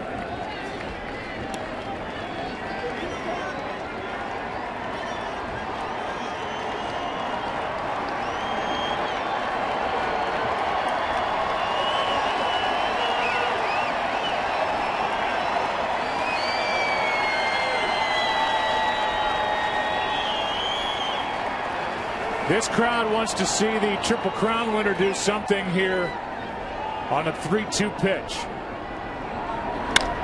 Up the middle, base hit. Another run. 3-1 Detroit here in the 5th.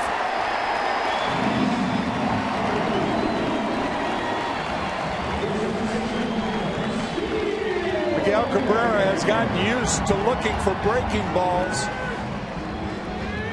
on a 3-2 count, 1-2 count, 2-0, anytime. He's one hitter with his prowess as a hitter who will get any pitch on any count.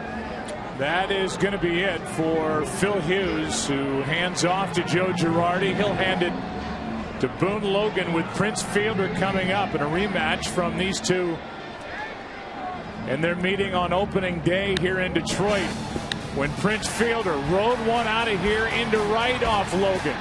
They'll hook up again when we come back. Tigers leading 3-1 in the 5th.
in their bullpen. 80 games, so he was busy. As Phil Hughes gives way to Boone Logan here in the 5th. 2 earned runs, 3 total, responsible for Cabrera on at first. Miguel Cabrera with an RBI in every game the Tigers have played so far. And a 94-mile-per-hour fastball zips in there high and tight to Prince Fielder.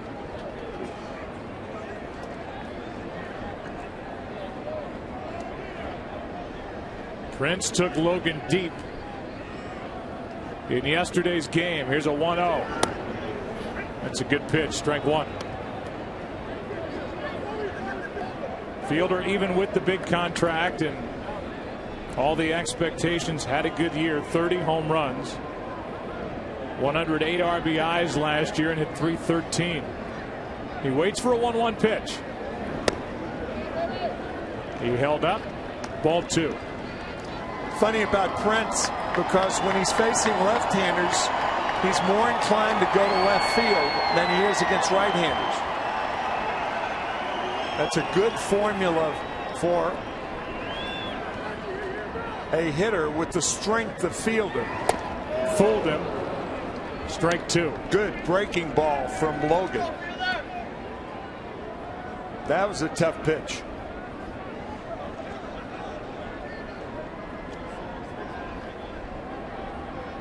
Switch hitting Victor Martinez on deck. Cabrera at first, a 2-run inning, a 2-run lead. That's outside, a full count.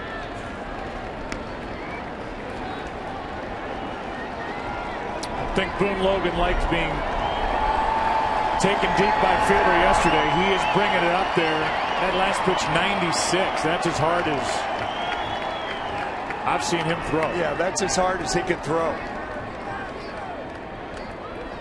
Probably a breaking ball right here to Fielder. And it's hammered into right. Cabrera will turn and go. The relay is not made. The throw carries to third, and he's safe on a single by Prince Fielder. Here's the sequence to Fielder. The fastball misses high. Then the breaking ball for a strike. Slider outside, good breaking ball, misses with the fastball, and then the 3-2 breaking ball hit to right. And excellent base running by Cabrera, knowing that the right fielder had to play deep because Fielder is the batter, and he took advantage by going to third with nobody out. Fielder is in better shape than a year ago. He's obviously a big-bodied first baseman. Cabrera is in better shape than a year ago, and Victor Martinez is healthy and hitting in this spot where he will have men on, nobody out in the inning. But he'll find himself at the plate in this type situation a lot in 2013. A lot of RBI opportunities for those middle 3, 4, and 5 of the Tigers. That's into right field, and it is caught by Bosch. Here comes Cabrera. Another run. Ball gets away, and Fielder down to second with 1 out of the inning. Sac fly to right by Victor Martinez for the 3rd run of the inning.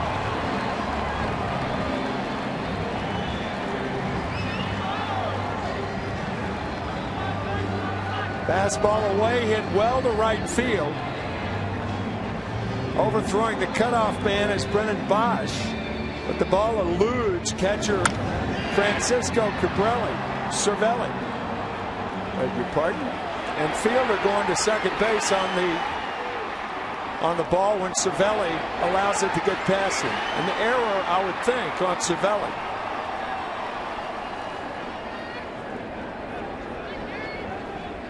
Right now they're giving it to Bosch, but I'm with you. Dirks is fooled on that pitch from Logan, as the line on Hughes is complete in what is now a 4-1 game. 4 runs, 3 earned.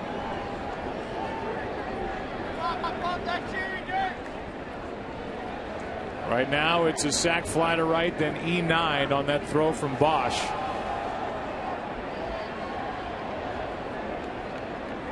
Runner at second, 1 out, and Dirks chops one to the right side. This is a hit.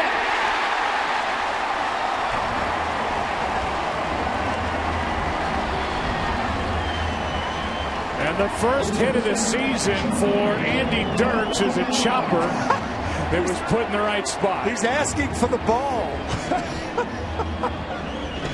Andy Dirks showing a great sense of humor, looking at home plate umpire Jerry Lane asking for the ball. Looked like Boone Logan's right foot missed the bag. And Dirks, give me the ball. Give me the ball. Finally, I got the first. 0 for 11 prior to that chopper, and Boone Logan is going to exit as David Phelps will come into the ballgame. 4-1.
The starter originally for this game. That start was taken by Phil Hughes.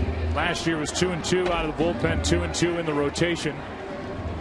Boone Logan is finished, goes a third of an inning, allows 2 hits. Responsible for the 2 guys on, no walks or strikeouts. And it's Phelps with Johnny Peralta, then Avila. Runners on at first and third, 1 out in a 3-run game, bottom of the 5th inning.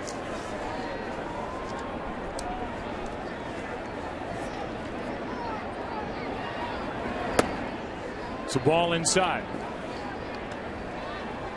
Right now, Phelps is one of the quote-unquote long relievers for the Yankees. Eventually, Joe Girardi believes he'll be more of a bridge guy, a more later inning guy to get it to Robertson, who then tries to get it to Rivera. Here is a 1-0. Strike 1. The numbers as a starter, as a reliever. That was all last year.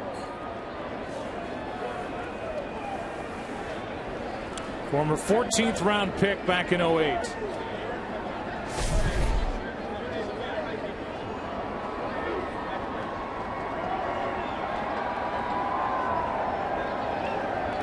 Check on the runner at first. Dirks, who has the infield hit, dives back in. Tigers now with 10 hits to the Yankees 4.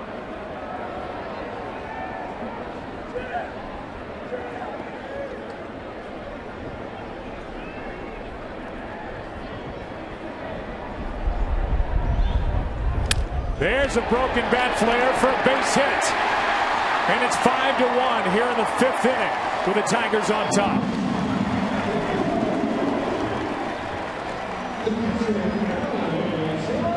First RBI of the year for Johnny Peralta.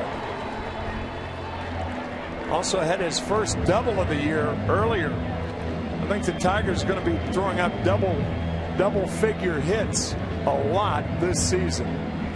This is one tough lineup. Now Avila, who's 0 for 2. Without speed, too. They don't have a lot of speed. Austin Jackson, Torrey Hunter a little bit.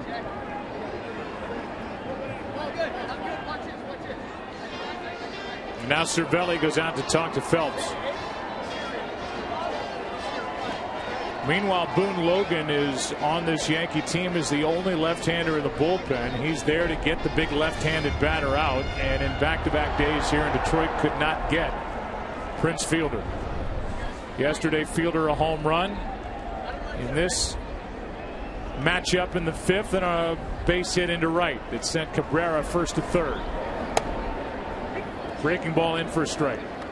It is often said that teams have to have good left-handed relievers in the American League East. David Ortiz, when he gets healthy for the Red Sox. Baltimore with Chris Davis, 4 home runs through the first 4 games of the season. They play again tonight against Minnesota. That ties a major league record. Right. Home runs to start the season in each of his team's first 4 games. Hit a grand slam against Minnesota yesterday. Here's a 1-1. That's low, 2-1. He's the 4th player to do it. Willie Mays was the first, then McGuire, then Nelson Cruz. And that's a pretty good start. 9 out of 15 with 16 RBIs. Man.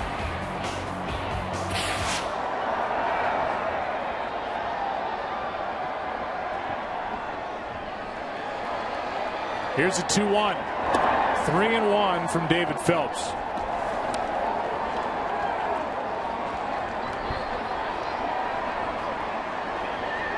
The Yankees have the 1 left-hander. The Tigers have 3. Including Drew Smyly, who got the save with 4 perfect innings yesterday in relief of Doug Fister. Here's a fly ball into right. Wind will knock that down easily, and Bosch makes the running catch. The runners hold, 2 out. And the number 9 man in the order, Ramon Santiago, will be the hitter. The MLB Fan Cave is back. It's a place where some of baseball's biggest stars are scheduled to visit and appear in Fan Cave videos. You can check out all the latest cave happenings at MLBFanCave.com. You can follow at MLB Fan Cave on Twitter and like on Facebook.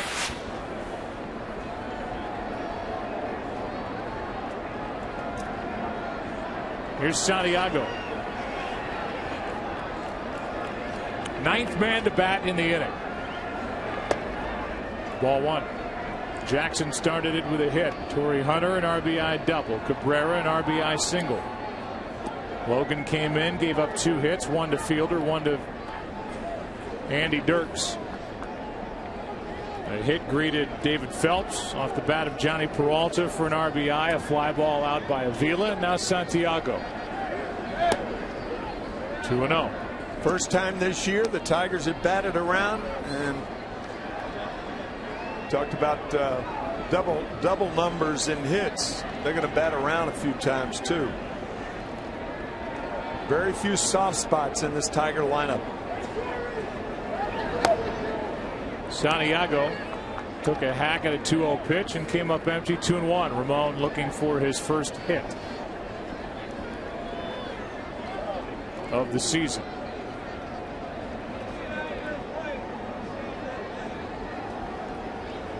Two and 2.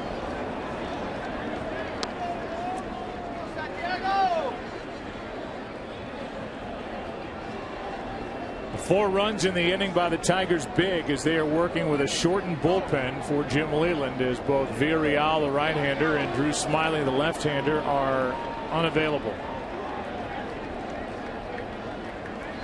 Here's a 2-2. And that got him looking on a tailing fastball. But in the inning, 4 runs for the Tigers. Sends us into the 6th with Detroit on top 5-1.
Roads, and by Geico, 15 minutes could save you 15% or more on car insurance.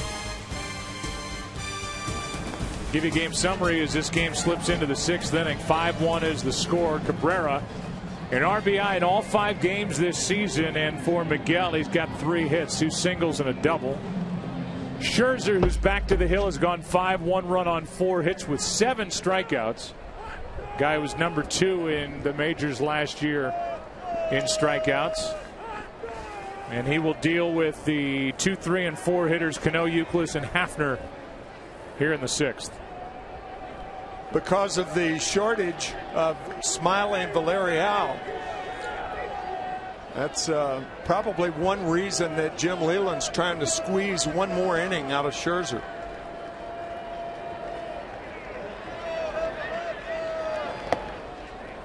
Fastball is high, ball 1 to Cano, who struck out and grounded out. Only 76 pitches on the day so far for Scherzer. So that low pitch count will keep him around as well. That's outside, 2-0. There's Jim Leyland, who is now doing the Tony La Russa with his contract. He wants to go year by year.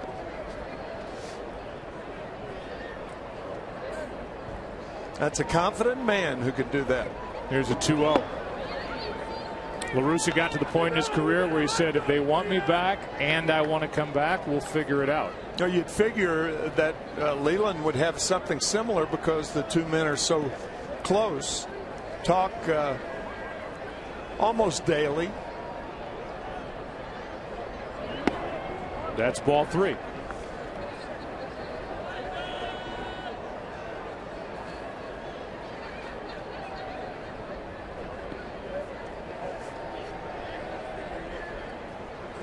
Euclid on deck. Cano leading off. The count in his favor, 3-1. Scherzer misses, and that's the first walk of the game by the Detroit right-hander. Celebrate the craft of baseball for your chance to win a Chevrolet Impala and a trip to the Major League Baseball All-Star Game. Visit ChevyBaseball.com. All-Star Game this year is at Citi Field in Queens, home of the Mets. Mets won today, as Youkilis takes a ball down and away, and for New York that makes them 3-2. Atlanta and Washington started the day leading the NL East at 3-1. Washington outlasted Cincinnati with an extra inning victory.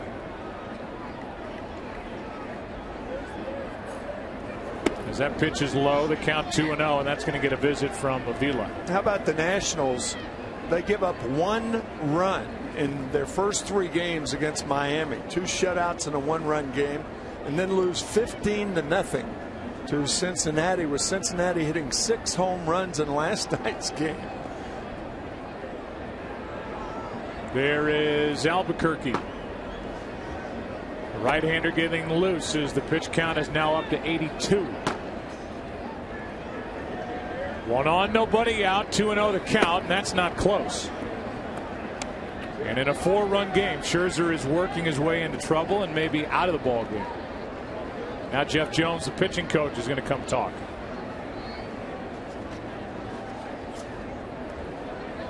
And so while Jones goes out and Jeff is in his 2nd full season as the big league pitching coach for Jim Leyland, we'll tell you on April 20th the UFC returns to Fox as lightweight champion Benson Henderson puts his title on the line against top contender Gilbert Melendez, highlighting a full night of epic fights. Henderson against Melendez for the lightweight title. Fox UFC Saturday is live and free on April 20th beginning at 8 Eastern. Counts 3-0. Youkilis with his team down by 4. And a guy who likes to watch a lot of pitches and take walks when he gets them will take a strike. 3-1.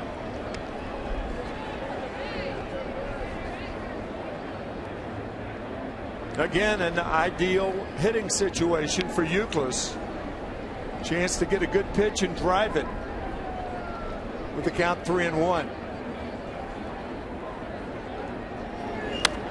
Full count.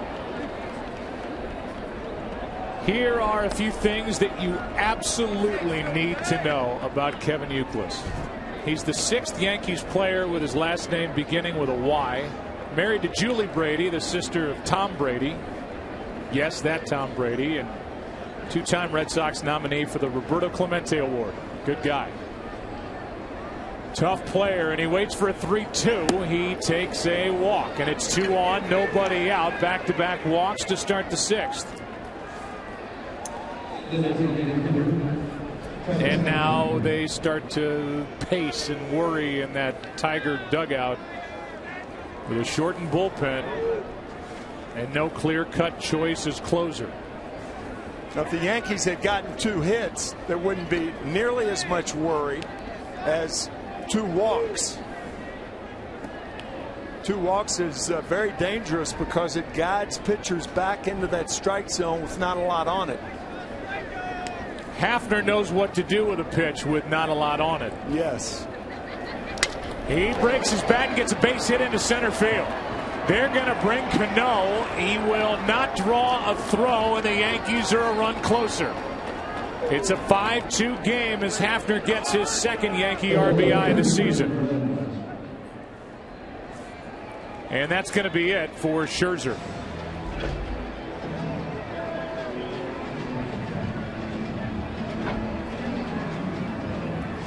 So Max Scherzer does what the Tigers have come to expect from their starting rotation the first time through. Go 5+. He goes 5+ here today, and he won't walk away satisfied with how his day came to an end. 2 walks, a hit. Tying run coming to the plate when we come back. Albuquerque takes over in Detroit.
Presented by Chevrolet.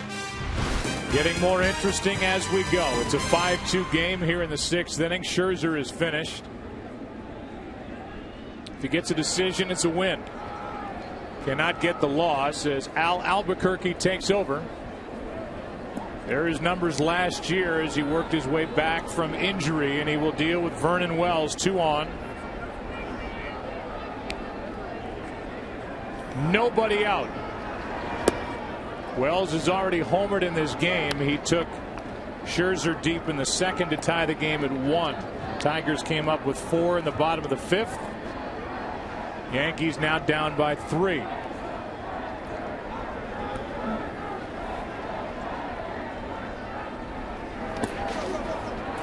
(2-0) on Albuquerque, who had elbow surgery. And that's what he was working his way back from last year. Has the unfortunate ability to get wild from time to time, and he's come out of the bullpen and missed by plenty with the first 2. For a lot of pitchers, that slider is an invitation to elbow problems. That's why a lot of organizations don't even teach the slider. That's the slider right there. And it's 3-0. The greatest slider in the history of the game was thrown by Steve Carlton, and Steve Carlton never had elbow problems because he was so strong in his forearm, and he just cut through the ball. It was really a variation of the cutter. There's ball 4 and a 4-pitch walk loads him up. 4 hitters, 3 walks in this inning. Man. And now the batter will be Brennan Bosch. So a guy who the Tigers and their fans had high hopes for, Brennan Bosch, could spoil the fun here in Detroit with the bases loaded, nobody out in the top of the 6th inning in a 3-run game. Strike 1 from Albuquerque. Euclid, Hafner, who has an RBI base hit, and now Wells. Chance for Joe Girardi's Yankees here in the 6th. That's hard hit for a double play. And a terrible break. Now they say safe. And Prince Fielder's going to come back and look for an explanation. Evidently, he missed the bag. Or he didn't catch the ball in the air. But he did catch the ball in the air. Yes. And he got to the bag. Oh, yeah. I have no idea what that call is. He got to the bag before the right hand of Vernon Wells. And Jim Leyland's asking for help. Fielder can't believe it. I don't know that anybody else down there can, and we may get Jerry Lane to overturn this. Absolutely. I was thinking the same way. He had a better angle, and he did. He had a better angle than the first base umpire, Brian O'Nora. It's the right call. Joe Girardi gets an explanation, but they got it right. Joe Girardi knows it too. Oh, sure. I mean, we talked about how big Prince Fielder is. I'm not sure that O'Nora could really see the play that well, but home plate umpire Jerry Lane saw it very well. Meanwhile, Al Albuquerque started to head off the field, but that's only 2 outs. Yeah. And that's why Prince Fielder was saying no. 2 out, and the runners at 2nd and 3rd, and Bosch hit a line drive that was right at fielder. Bad break for the Yankees into an unassisted double play. Yeah, if that ball rattles around down the right field line, this could be a tie ball game. And now it's Cervelli. And he fouls one off to the right, strike 1. You know, I don't know if this really had anything to do with that catch by Fielder. Probably not. But he's using a bigger first baseman's mitt this year. In fact, he got the idea from Mark Teixeira of the Yankees. Tex told him that he had the biggest one they made, his glove company, and Fielder bought it, and there he is with that cesta at first base. Kenny Rosenthal, I know you talked to Prince about that before the game. I did, and Prince said, hey, if you're going to copy from somebody, why not copy from someone who is actually good at it? Good at being first baseman, that's Mark Teixeira. And I asked Teixeira about the glove, and he said, hey, the only time a smaller glove is to a first baseman's advantage is when you're starting a 3-6-1 or 3-6-3 double play. At all other times, the bigger glove helps. Here's a strike in at the knees to Cervelli, and now Albuquerque is one good pitch away from getting out of this.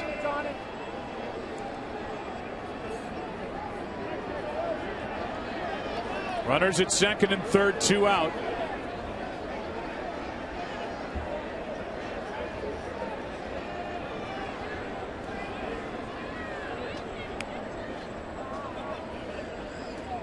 The next. Rides high, and it's a 2-2 count. See the good velocity. Jim Leyland said that Albuquerque would have closed Thursday's game at Minnesota if they needed a closer. They didn't. They lost the game 8-2. But it's that type of late inning relief that the Tigers and their fans and Jim Leyland, they have to get used to. As Cervelli just got a piece. And Leyland had a bullpen by committee, closer by committee in those good years with Pittsburgh. 3 straight divisional titles, and in 90, 91, 92, Jerry Lane is now hearing it from Joe Girardi. And they're getting into it from dugout to home plate. Now, the umpires got the play right. Of course, Joe can't see it from his angle, but Jerry Lane had the best shot at the hand coming back in, and the foot was on the bag before the hand. Here's a breaking ball that stays up and in, a full count.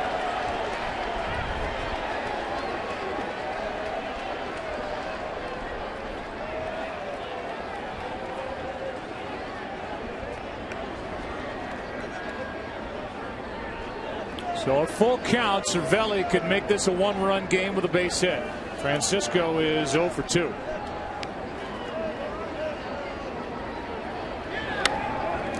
That's foul.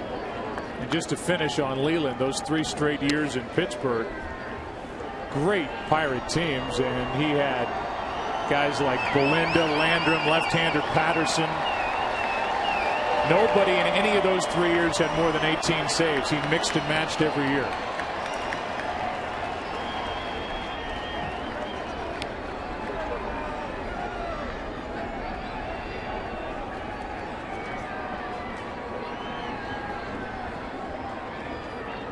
Second and third, 2 out, and a full count on Cervelli. That'll load him up. And this inning falls right into the lap of Lyle Overbay. There is action for the Tigers out in their pen. Jeff Jones, the pitching coach, will come out and pay a visit. The left-hander Darren Downs is the one getting loose.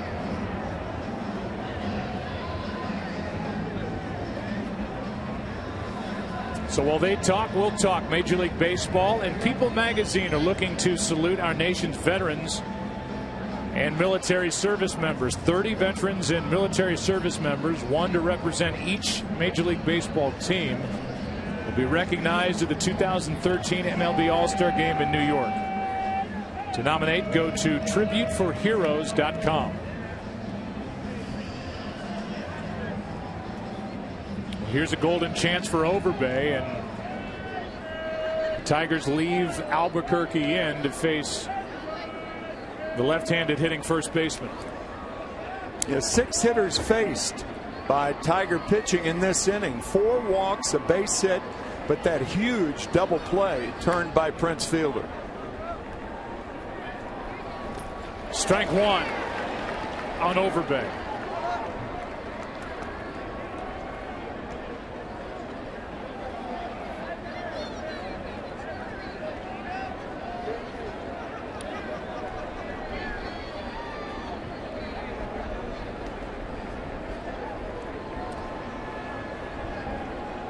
Overbay with a chance with the bases loaded, 2 out in a 5-2 game.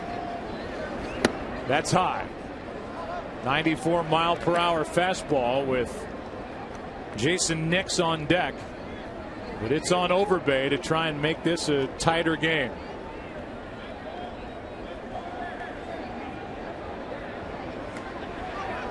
Here's a 1-1. Not close, 2-1. And Albuquerque has not thrown a lot of strikes. He's walked 2. And he's behind on the count to Overbay, 2-1.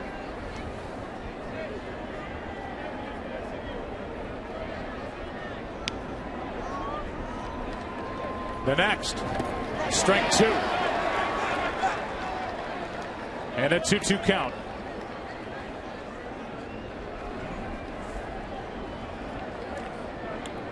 By not going to the left-hander, Jim Leland leaves Albuquerque out there. You've got Jason Nix on deck, the right-handed hitting infielder. Downs has got to be close to ready, if not ready now. But it's on Albuquerque. He's thrown 4 pitches to Overbay. Not a strike yet. And still the case, and the count goes full.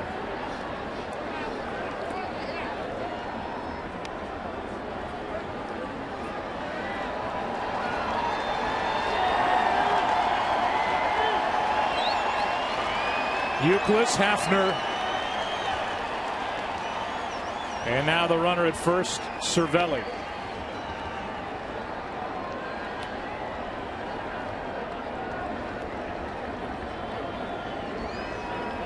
What's it going to be on 3-2? The runners will go. It is a base hit into right. 1 run scores. Here comes another. Cervelli is held. It's a 1-run game as Lyle Overbay delivers for the Yankees here in the 6th. He finally got the slider up. The first slider was down. Then on a 2-ball-and-1-strike count, the slider was in the dirt. And Albuquerque finally hangs a slider in the middle of the plate, and Overbay delivers. Now the tying run is at third base, 2 out, and the number 9 man, Jason Nix, is at the plate.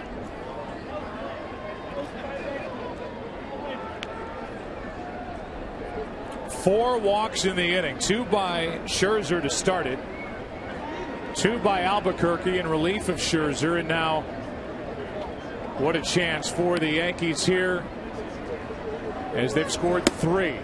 Ball 1 misses from Albuquerque, who is wild here in this effort on Saturday in relief of Scherzer. Left-handed hitting Gardner on deck. The lefty Downs is ready in the bullpen.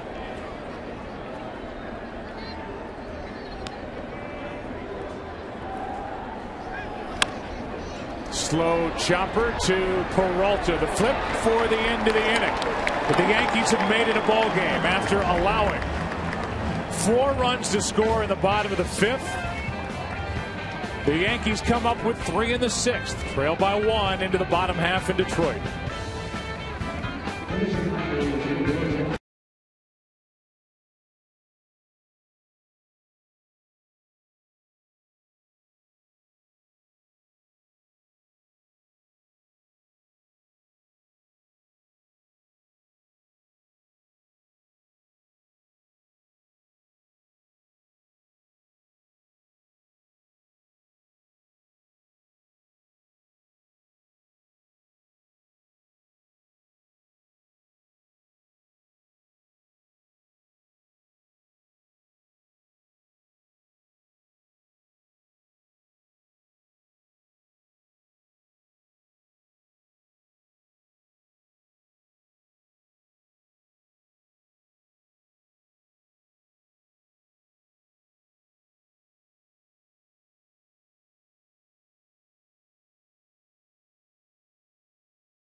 It got to Ryan Vogelsong for 3. 2 coming on this Carlos Beltran bases loaded single. Cardinals lead 5-2 in the 7th. Back to Joe and Tim in Detroit. All right, Matt, thank you. And this has turned into an interesting game. And now the guy who was originally scheduled to start, David Phelps, almost has a clean slate. Phil Hughes got the start, went 4+. Boone Logan went 1/3 of an inning, and Phelps finished off the 5th. Now into work the 6th, and Austin Jackson, the leadoff man in this lineup and in the inning, takes a ball. Jackson has hit in every game. He's been on base twice in this one, reaching on an error in the first, scored a run. Led off in the 5th with a base hit, scored a run on an RBI double by Torrey Hunter. He waits on deck. And then Cabrera, breaking ball for strike 1. 5-4 in the 6th.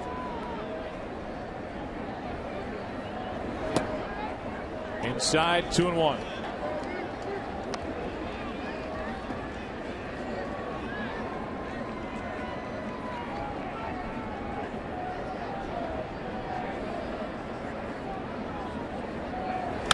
That's another hit for Jackson. And the leadoff man is on again. 3rd time he's done that in this game in 4 at-bats. We talked about that quiet approach preached to him by Lloyd McClendon, the hitting instructor, and they have both done a very, very good job in convincing Austin, don't pick the front foot up. Keep it on the ground. Here it is right here. Look at the left foot gliding toward the ball, and a rope as a consequence.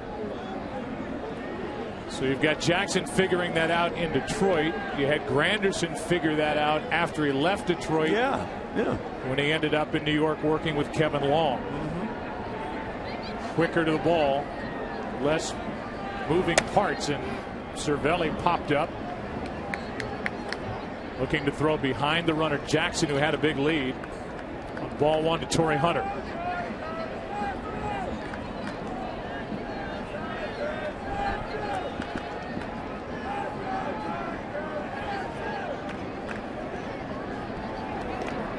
Check on the runner Jackson, who has 1 stolen base so far this season.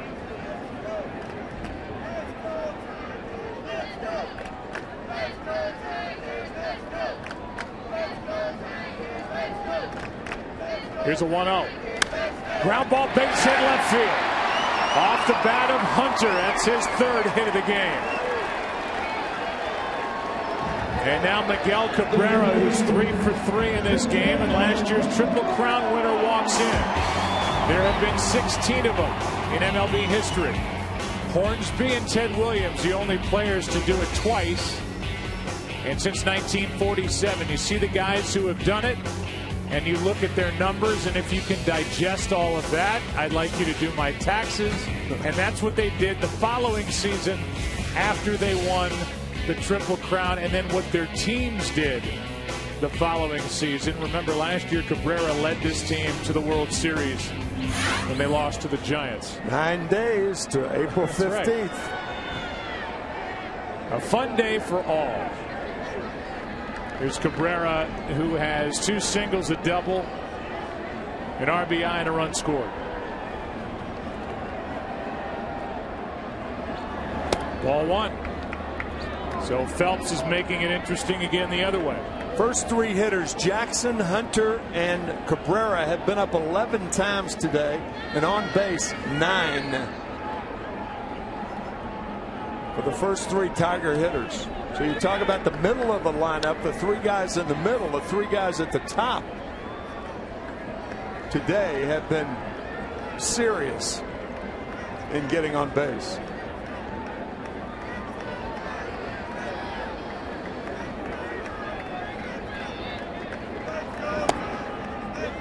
That misses for ball 2.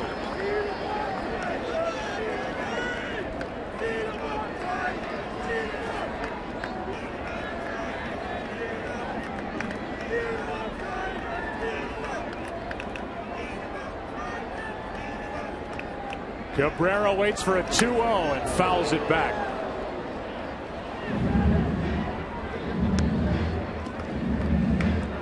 For those of you wondering about OPS, on base percentage plus slugging percentage, that's a newer stat. Miguel Cabrera during that Triple Crown season led baseball at .999. That's outside. The count is in his favor, 3-1. So he can slug, he can get on base many different ways.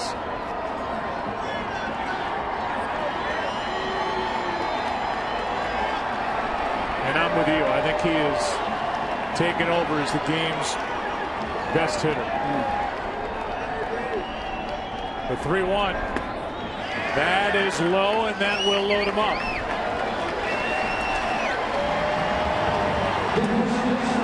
And that gets Larry Rothschild out of the dugout. With the bases loaded, nobody out, and Prince Fielder coming up. And no left-handers in the bullpen for Joe Girardi.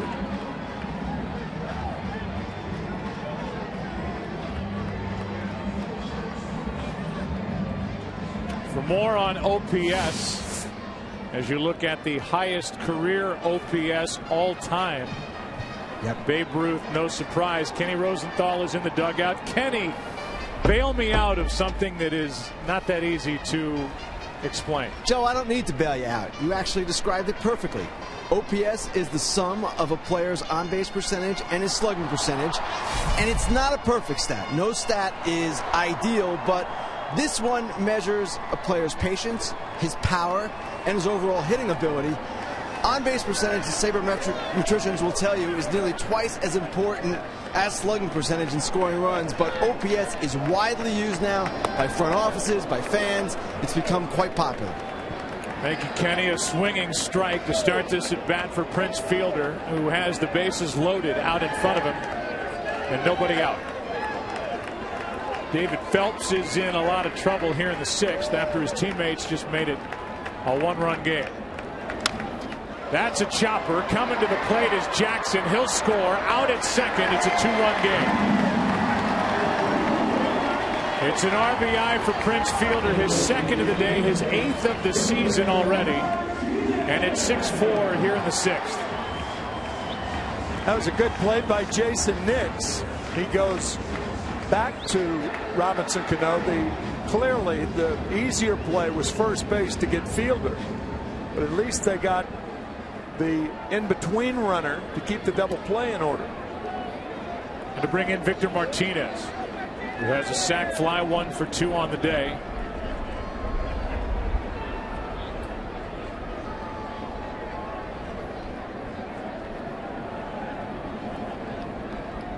Victor takes the ball.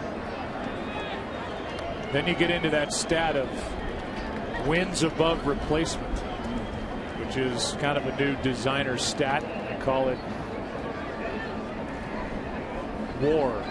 W-A-R, wins above replacement. There are a lot of ways to quantify a lot of things in this game as Martinez takes on the outside corner.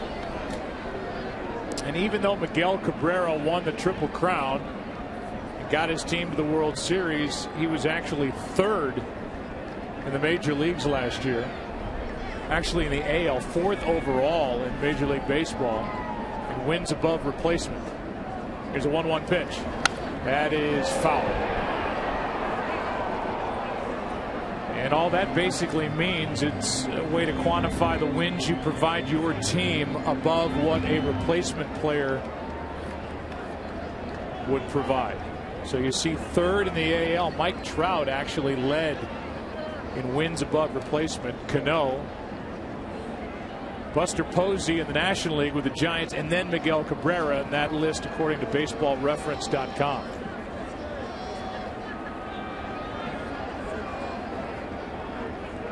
Victor Martinez was replaced last year, and he takes one over the outside corner.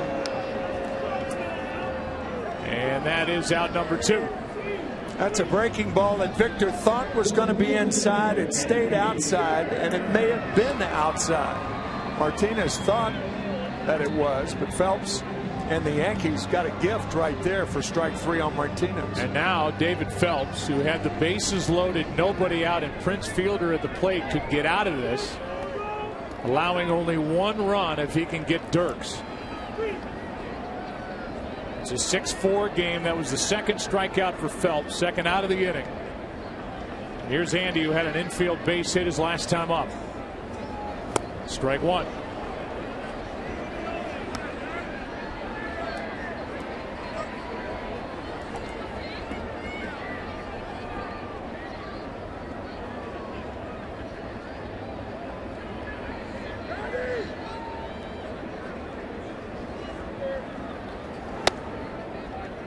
That's just inside 1-1.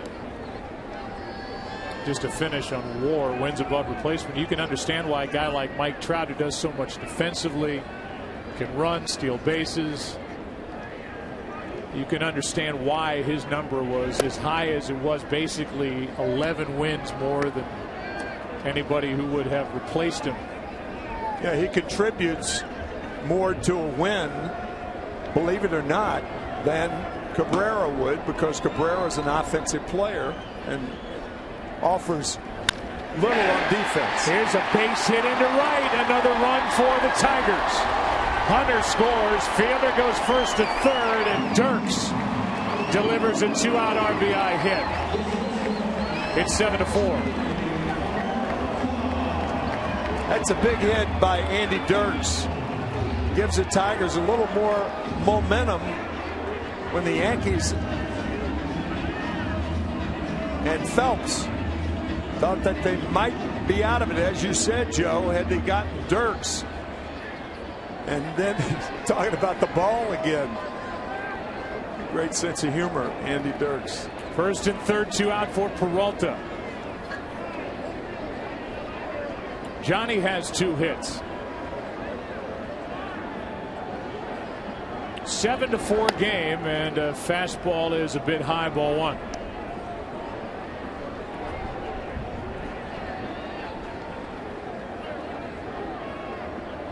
Peralta with a double.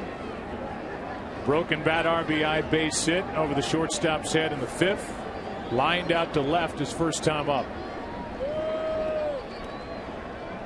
This is only the 5th game of the season, and it feels like it's the first week in July. Both these bullpens. Now, Jim Leyland's already told us. Here's a ground ball to Nix. That ends the inning. Jim Leyland's told us they wouldn't use 2 guys in their bullpen. So they have a limited resource like the Yankees do. Thin in the pen after 6 in Detroit. 7-4. Tigers on top. Back after this from your local Fox station.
And it's Darren Downs, third pitcher of the game for the Tigers, a left-hander. His numbers from a year ago, one of 3 left-handers in the bullpen for Detroit. You need more left-handers to mix and match out there. And right now they just need bodies with guys like Drew Smiley and Villarreal not available. Downs, Albuquerque are gone, so now it's Koch, Dotel, and Benoit left in the bullpen in essence for Jim Leyland as we go to the 7th. 7-4 game. Gardner first up, shows bunt, takes a strike. And Jim telling us before the game that Benoit would be, all things considered equal, his 9th inning guy because of his ability to get both left-handers and right-handers out, and you don't have to change it in the 9th inning. Here's the 0-1. Strike 2.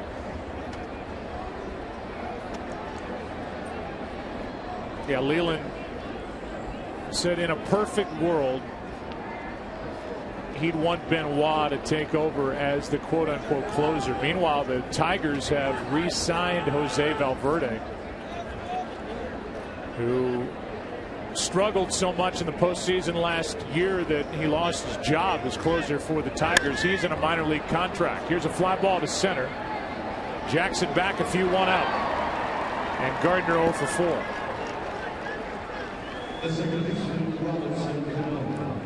That'll bring in Cano, who is 2 out of 17 to start the season. Talking to guys around this Yankee club, they will tell you that it appears that the contract issue is never far away from Robinson Cano. Understandably. When you're talking about what people project as being a $200 million deal, 30-year-old second baseman, and now I'm sure feeling at times like he's the lone threat in this Yankee lineup without a ton of protection, although Youkilis might have something to say about that as he hits behind him today. That said, you see what happened last year. It's worth putting up again the regular season numbers compared to the postseason. And in particular, just 1 hit in the ALCS for Cano against Tiger pitching when Detroit just shut down the Yankees.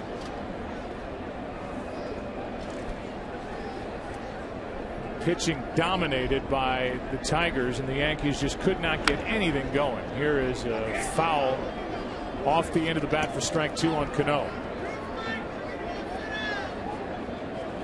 Yankees scored 6 runs in 4 games during the ALCS. Struck out 36 times and hit just 157.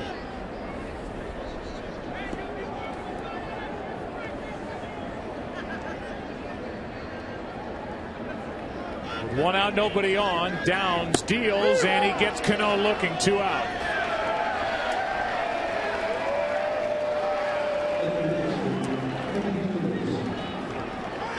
That's a ball you normally do not see Robinson Cano take with 2 strikes. He is a free swinger even with 2 strikes, and so far this year has not looked like the hitter that he is.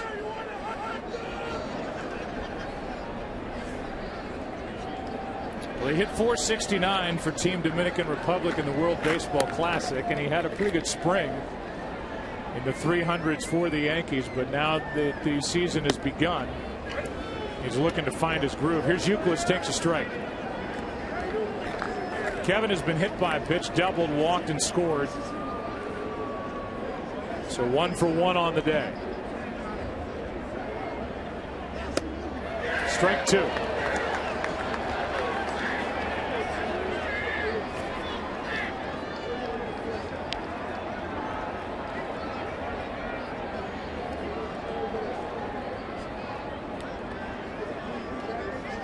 Yankees trailed by 4, got 3 in the 6th, but then gave 2 back. Down by 3, and it's a 1-2-3 inning for Darren Downs. Time to stretch in Detroit on a cold, windy day. Left-hander, a quick and easy inning. Tigers lead by 3.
For men, auto stop foolproof stat.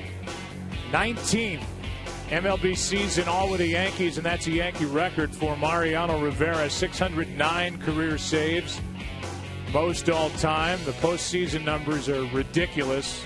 Saves, ERA, and a 5-time World Series champion. And he's back, and baseball is better because of it. In many, many ways. He had a nice chat with Aaron Andrews prior to the game. As Avila lines a base hit into right, and we're underway in the bottom of the 7th.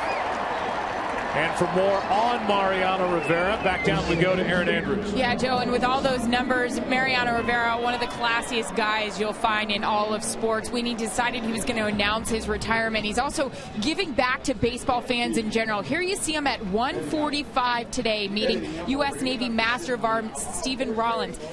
Mariano is going to, when he goes on the road, every single ballpark he goes to, with the help of the New York Yankees and also a team they're facing, they're going to find a fan. They could be an opposing team fan. They could be a Yankees fan. They could just work at the ballpark. What he's going to do is spend 15 minutes with that fan and just talk baseball, talk life. It's his way of just giving back to everyone. And, you know, and you mentioned that pregame interview that we did with him today. He just said he noticed when he went back on the mound on Thursday against Boston, it's just something different when that gate opens up and he runs out. Fans that are normally booing and cheering him on, waiting to get that last picture of him on the mound. Aaron, thanks. They will honor him in front of the crowd here tomorrow before Sabathia takes on Verlander. Here is a runner going, hit and run, and Santiago fouls it back.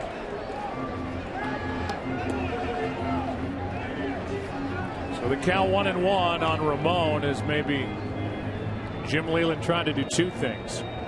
Get a little activity going on the bases and maybe force Santiago into swinging at a pitch. He has struck out 3 times and has looked a little off at the plate so far in his first start. Yeah, swinging at a pitch and making contact.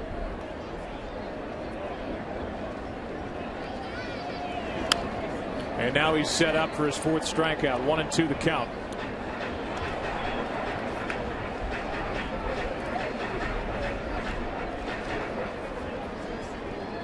I read something recently this spring where a writer said that sports, we know that sports builds characters, but not necessarily character. Well, with Mariano Rivera,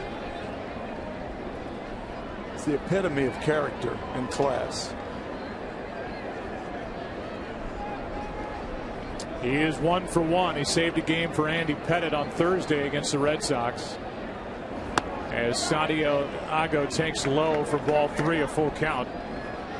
69th time those two have combined, with Pettitte on the front end with a win and Rivera on the back end for the save.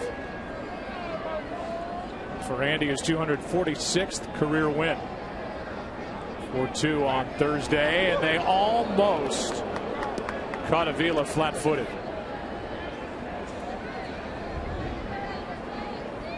He probably was running, but when you're running on a 3-2 count, you have to make sure the pitcher goes home.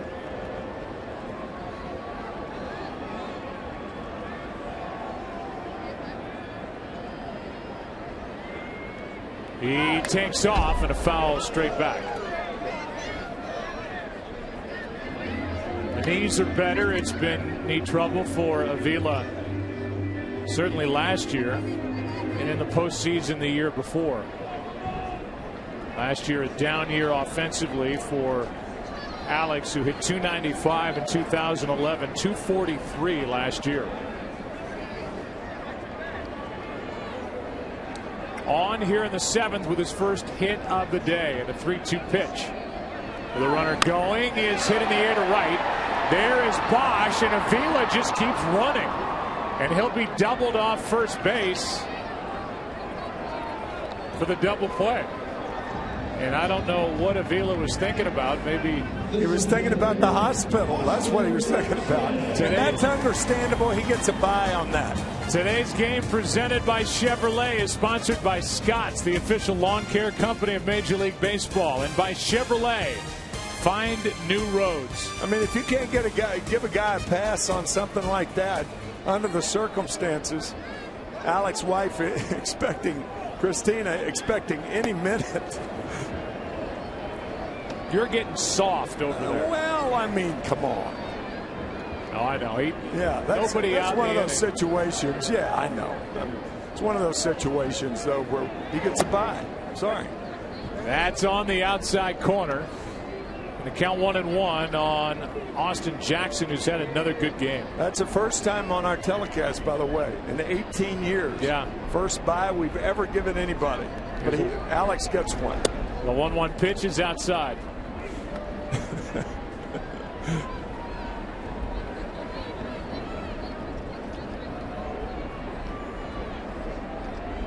Jackson looking to reach base for the 4th time in this game and looking for his 3rd hit. And he's found it. Right back up the middle. And he is locked in coming out of the gate here in 2013. Batting .375 coming into this game. The breaking ball from Phelps. You know another reason why hitters should use the middle of the field in which to hit the ball? There's more room between a shortstop and a second baseman than there is between a second baseman and first baseman or a shortstop and third baseman. There's more room up there. Why not use it to your ability? And Jackson's done that today. They almost picked off Jackson, who was hitting .429 to start the season. Right behind him is Torrey Hunter, literally in the batting order and just about literally in the batting race in the early going. Phelps got a pretty good pickoff move for a right-hander. Torrey Hunter's hitting .409.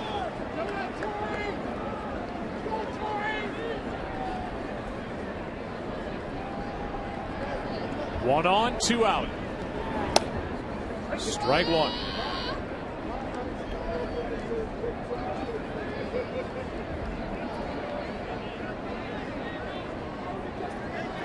Three-run game, bottom of the 7th inning. Tigers trying to win the first 2 games of this 3-game set. That's foul. 0-2.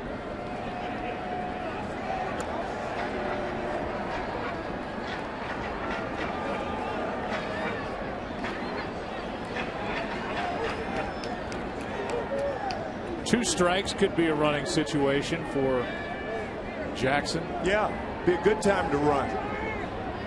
What base runners try to do is choose a breaking ball in the dirt, and that's what pitchers are trained to do with the count no balls and 2 strikes. Ball 1.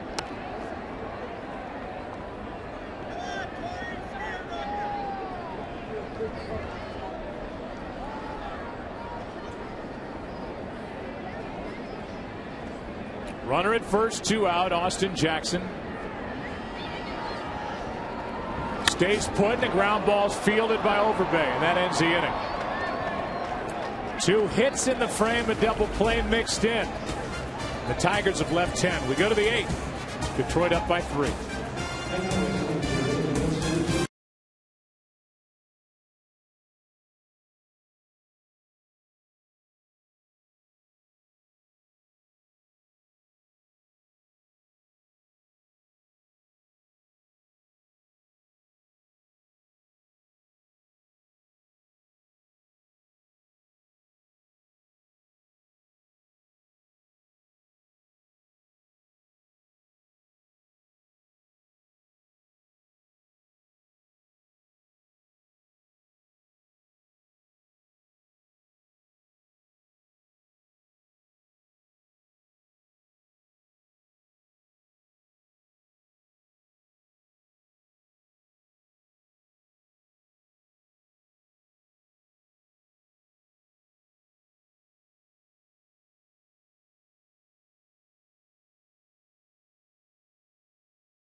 Ball presented by Chevrolet.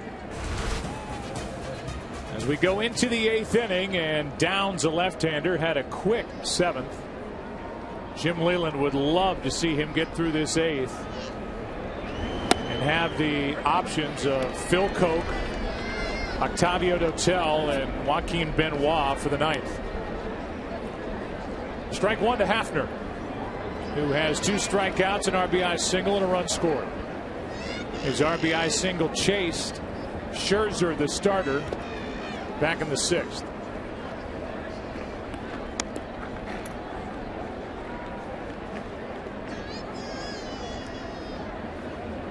Right-hander Benoit is getting loose for the Tigers in their pen.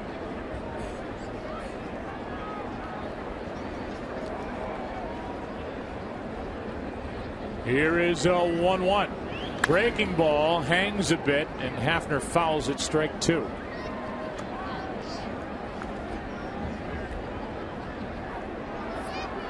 Travis has lost some weight, trying to take pressure off the knee and the back that bothered him last year.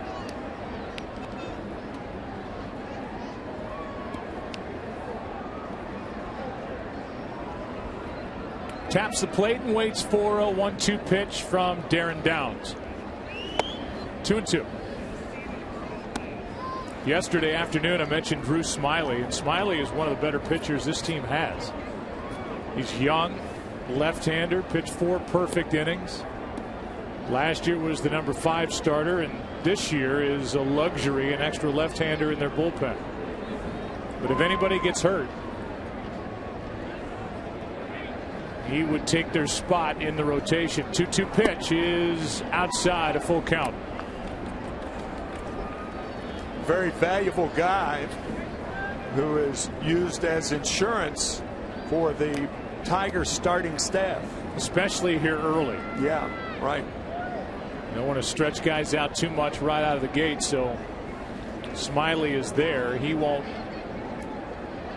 pitch until after this series is over now. 3-2 pitch. A leadoff walk. The Yankees, who are down by 3,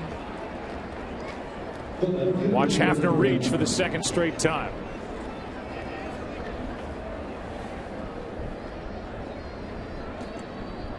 That brings in Vernon Wells, a guy who averaged 25 home runs and just under 90 RBIs during his 9 years with Toronto. In this game, he's homered, walked. He is 1 for 2.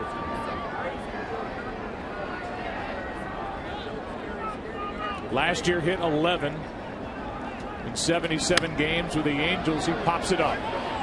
Right side, long run. Santiago is there, 1 out.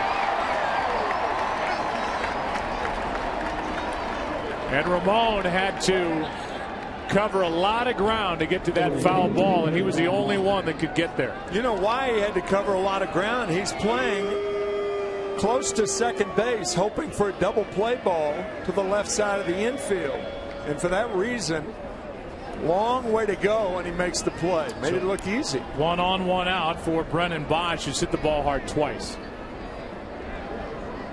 He hit a triple his first time up, then was thrown out at the plate, lined into a double play in the 6th. With the bases loaded. Now dealing with the left-hander, and he chops one to second. Santiago gets the lead man. That's it. Not hit hard enough for 2, and it's 1 on, 2 out. With Cervelli coming up.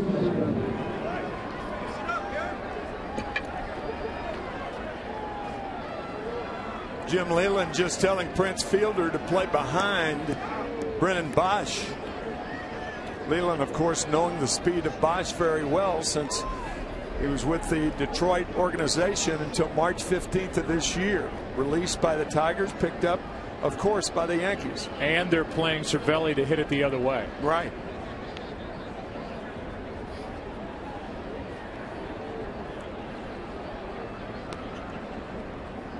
Francisco takes the ball. Cervelli only played in 3 games, had 1 at bat all of last year. Played at AAA, and by his own admission, when he didn't make the club out of spring training, went to the minor leagues and did not have the right attitude.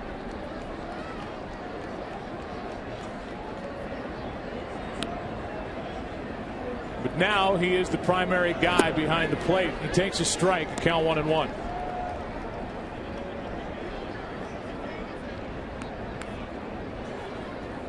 I wonder, had Brian Cashman of the Yankees known that the injury list would pile up for the Yankees in spring training, if he would have signed Nick Swisher and or Russell Martin. I think it's a valid question to ask. Ken Rosenthal, your thoughts on that? Well, Swisher was out of their price range. Joe, you mentioned before they're trying to get under the $189 million luxury tax threshold for next year. Swisher was getting a multi-year deal. Martin is a different story. He would have come back for 1 year, and the Yankees just said no. A guy who hit 21 home runs last year and ran hot and cold during the course of the season. Good catcher. Guy was a catcher for a team that went to the postseason.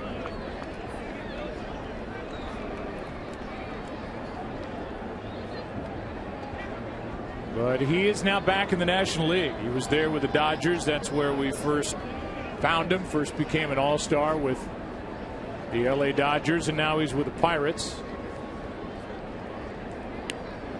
An improved team in the Central. Here's a little flare out behind the second base position, and the inning is over. 2 shutout innings, only 1 base runner allowed by Darren Downs. Some images from this Saturday in Detroit as we go into the bottom of the 8th inning. Tigers batting, leading by 3.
Chevrolet is sponsored by Lowe's. Lowe's, never stop improving.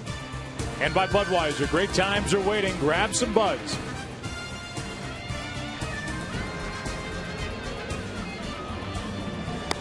(7-4) game, bottom of the 8th inning. Tigers bat. Give you a game summary. It's Miguel Cabrera having an RBI in all 5 games this season. The 1 through 4 batters in the Tigers lineup today, 10 out of 16, scoring 7 runs. The top 2 guys have been all over the place, Jackson and Hunter. And the bullpen has been good here at the start for Jim Leyland. Here's Jabba Chamberlain, 4th pitcher of the game for the Yankees. Hughes started, then Logan. Phelps went 2 2/3, 2 runs, 6 hits.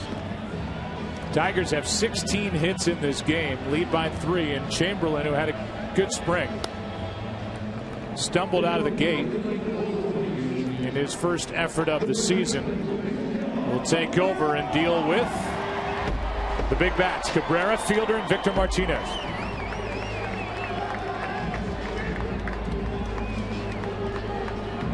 Miguel's had a perfect day.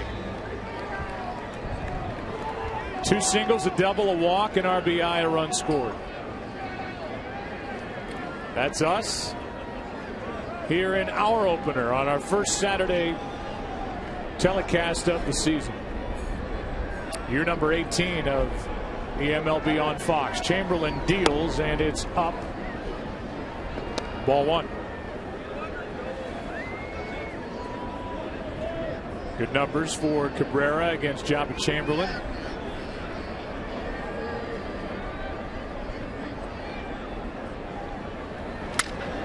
And it just continues. It's not that easy, is it? It's not supposed to be that easy. On base for the 5th time in this game. That's his 4th hit.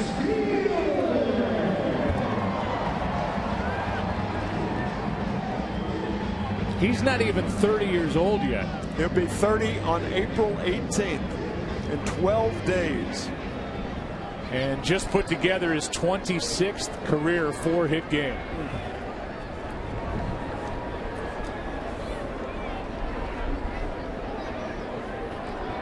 Here is Prince Fielder. Sac fly, 2 RBIs in the game, a base hit, a run scored. Takes a ball that got away from Chamberlain, who wants his good spring numbers to count for something.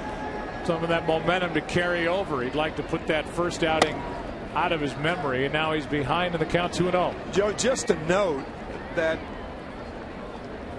30 years ago or so, if you came up from the minor leagues, you had to have at least a rule of thumb was about as many walks as you had strikeouts. If in a minor league season you had 80 walks, they expected you to have below 80 strikeouts. Prince Fielder, and almost everybody had that. Prince Fielder last year was one of only 9 major league players that had more walks than strikeouts. He had 85 walks, 84 strikeouts. And it's, I mean, strikeouts. Tyler Kepner of the New York Times did a great article about how guys are, you know, strikeouts are like any other out as far as hitters are concerned. And that's simply not the case. The game's not designed like that. Cervelli out to talk to Chamberlain after the walk. And now Girardi comes up a couple of steps. Runners on at first and second, nobody out.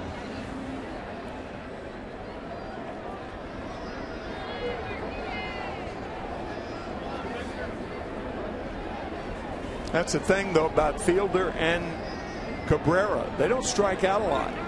Cabrera has not struck out 100 times in 3 years.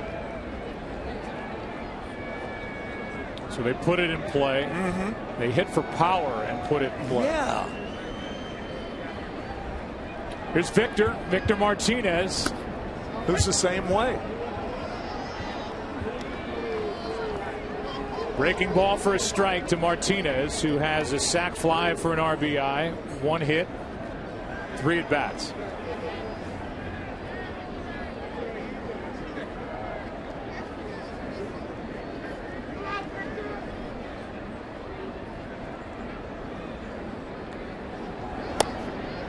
Fastball in for strike 2.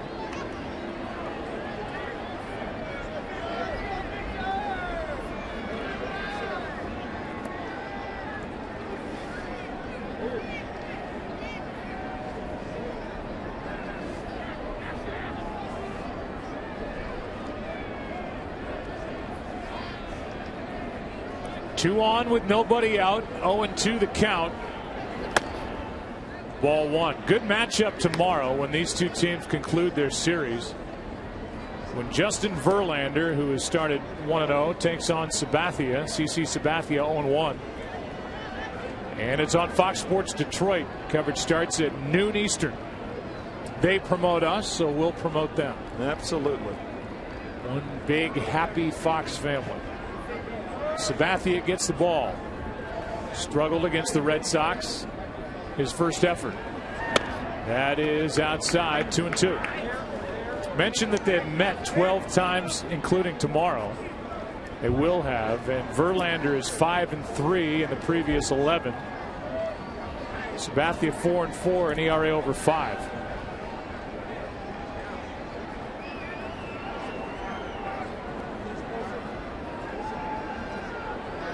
Two and two on Martinez. That is down the left field line, foul and out of play. Sabathia went 5, allowed 4 runs on 8 hits against Boston on Monday. And that same day, Verlander, 5 innings, no runs, 4 hits in a win at Minnesota.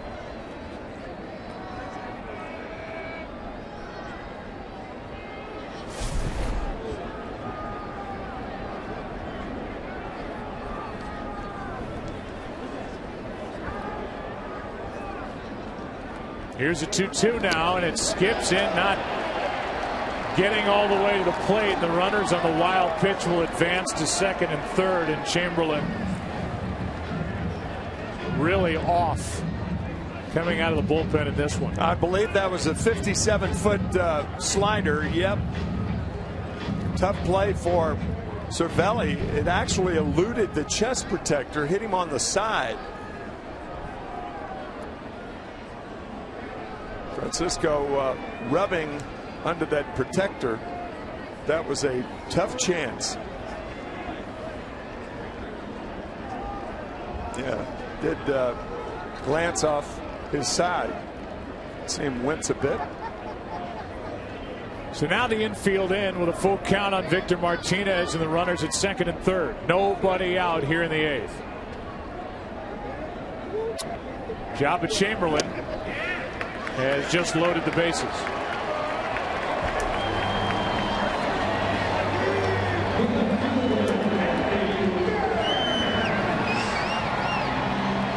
And that'll bring out Larry Rothschild as the Tigers can blow this game wide open.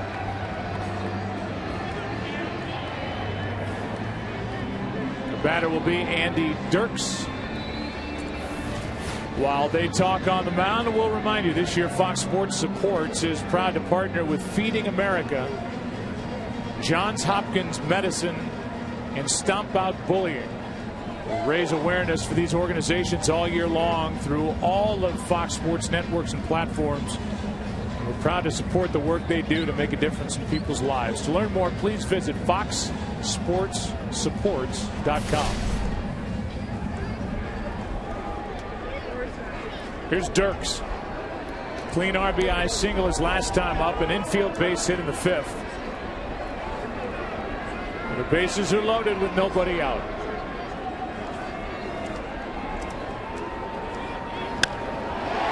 In the air to left, Wells is back to grab it. Tagging and coming to the plate without a play is Cabrera. And it's 8-4 Tigers here in the 8th. On a sac fly by Andy Dirks.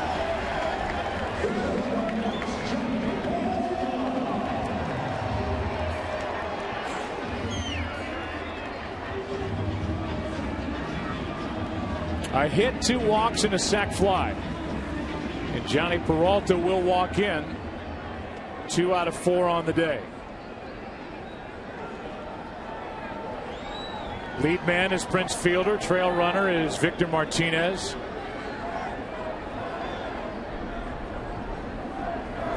Strike 1.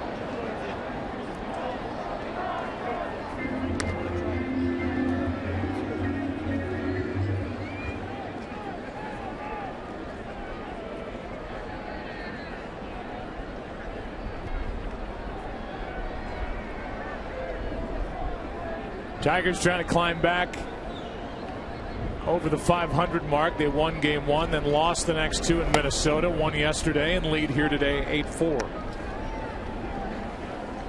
And when Chamberlain has missed, he's missed by a lot. Yeah, that ball above the bill of the cap. Compare that with the slider that hit Cervelli.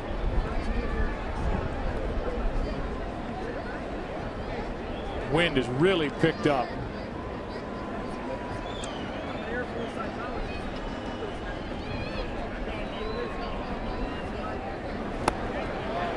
Strike 2.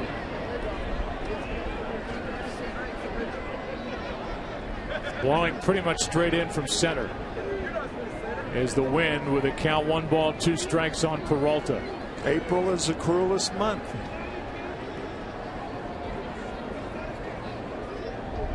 Here's the next from Chamberlain, and a slider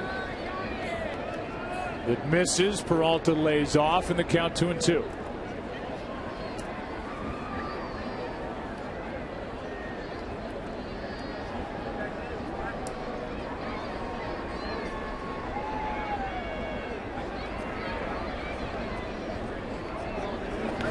Not close.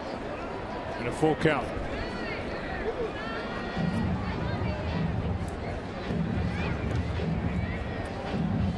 A lot of walks in this ball game, and you could certainly understand it. Pitchers having a very difficult time with the feel of the ball.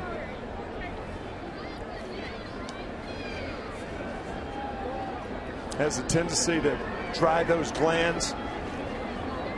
Balls are slick. Just don't feel right.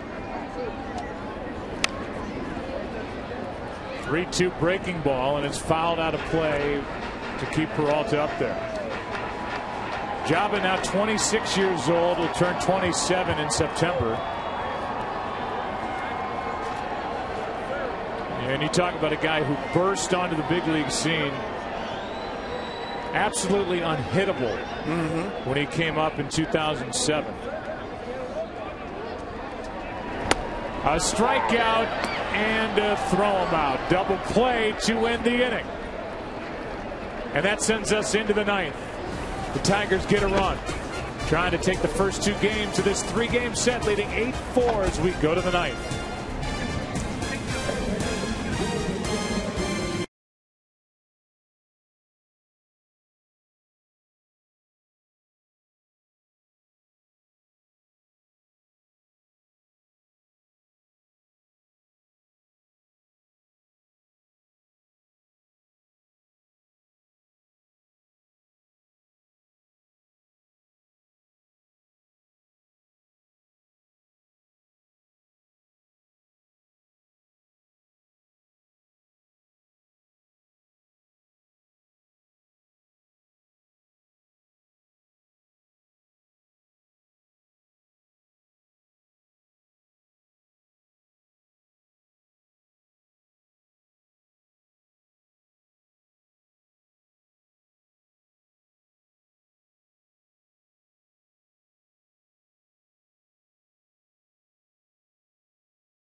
Right-hander takes over for Darren Downs, who was terrific. A lot like Drew Smiley yesterday. Their other left-handers, Phil Koch. So they've got some weapons out of the bullpen, even without that established closer that they thought they were going to have with Bruce Rondon. There's a strike from Benoit, 92 miles per hour to Lyle Overbay. Yeah, Jose Valverde is now in Lakeland, the spring training home of the Tigers. And in a couple of weeks, he could join Rondon in Toledo, the AAA affiliate of the Tigers. And it has to pass through your mind, what's Rondon going to feel about all this? You know, signing Valverde, giving a shot in spring training, giving as much of a shot for a contending team as he could be, I guess. Could be given.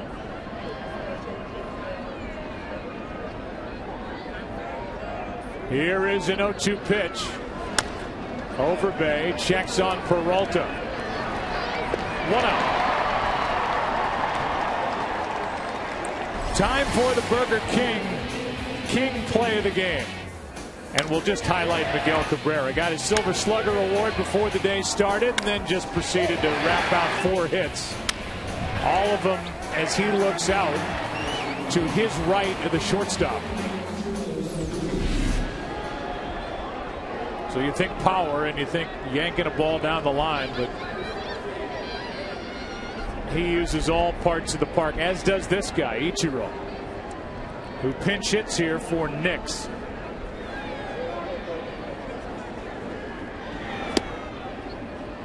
First pitch of ball. Ichiro is in his first full year with the Yankees. He picked him up last year and he hit .322 with New York down the stretch. And really revived that great hitting stroke as he comes up empty. I was going to corroborate your thinking about Cabrera. 3 of the 4 hits today have been with 2 strikes. He hits with 2 strikes like most hitters hit. 3-1, 2-0, 2-1. Here is a 1-1 to Ichiro. Missed the outside corner, and Joaquin is throwing hard. 94, 2-1. On deck is Gardner. Yankees in danger of starting 1-4. And then facing Verlander tomorrow. Here's a 2-1. That's out of play. 2-2. You mentioned it earlier that what Jeff Jones, the pitching coach, and Jim Leland like about Benoit is that he has that good changeup, and that's a neutralizer against left-handed pitching, rather left-handed hitting. So they've got a lot of ways in that bullpen to get a left-handed batter out. That one is pop foul. Cabrera gives it the effort, but it's 2 rows deep. Still 2-2.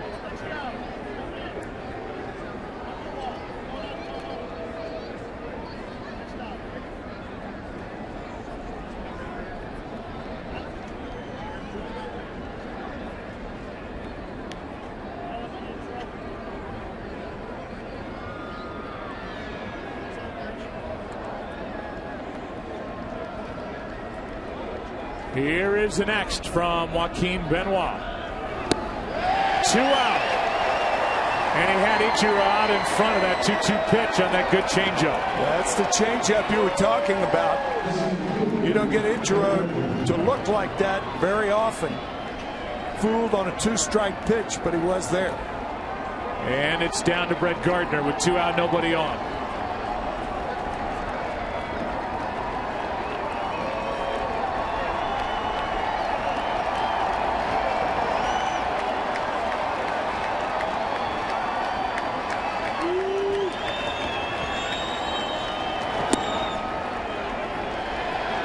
A lot of strikes from Benoit. No save situation for Joaquin, but trying to get the last 3 out. Scherzer will go to 1-0. Phil Hughes 0-1. The starts have been pretty similar. First time through the rotation for the Tigers. Deepest a starter has gone is 5 1/3. But they've been relying on the bullpen. One blown save that belongs to Phil Coke.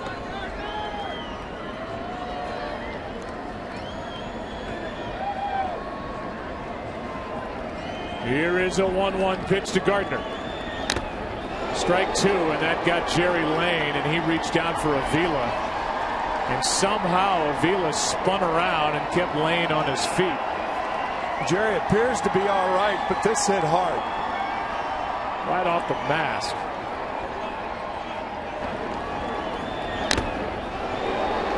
Yeah, you're right, Joe. He was staggered. And Jerry appears to be okay.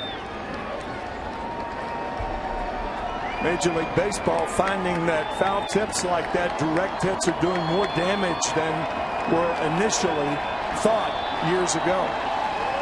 The count 1-2, 2 out, nobody on.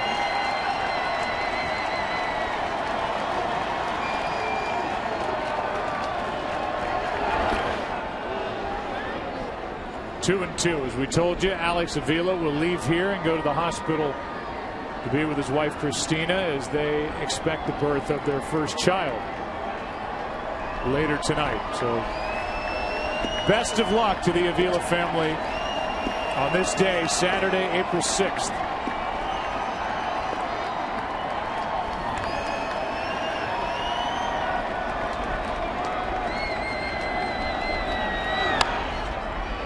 That's foul.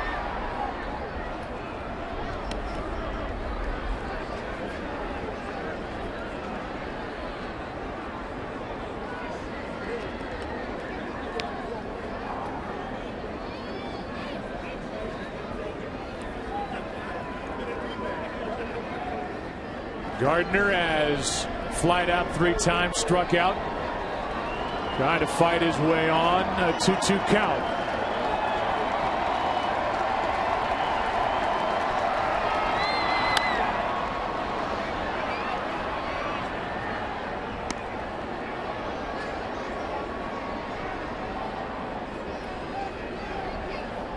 Tigers won here yesterday 8-3 behind 5 innings from Pfister. 4 good innings from Smiley. Lead here 8-4 behind Scherzer, and a lot from the bullpen.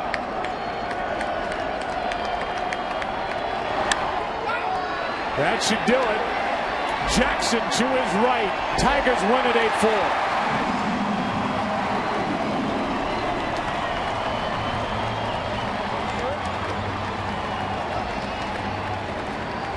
The winner is Scherzer. The loser is Phil Hughes. A 3.5-hour game. There's the final. Tigers now 3-2.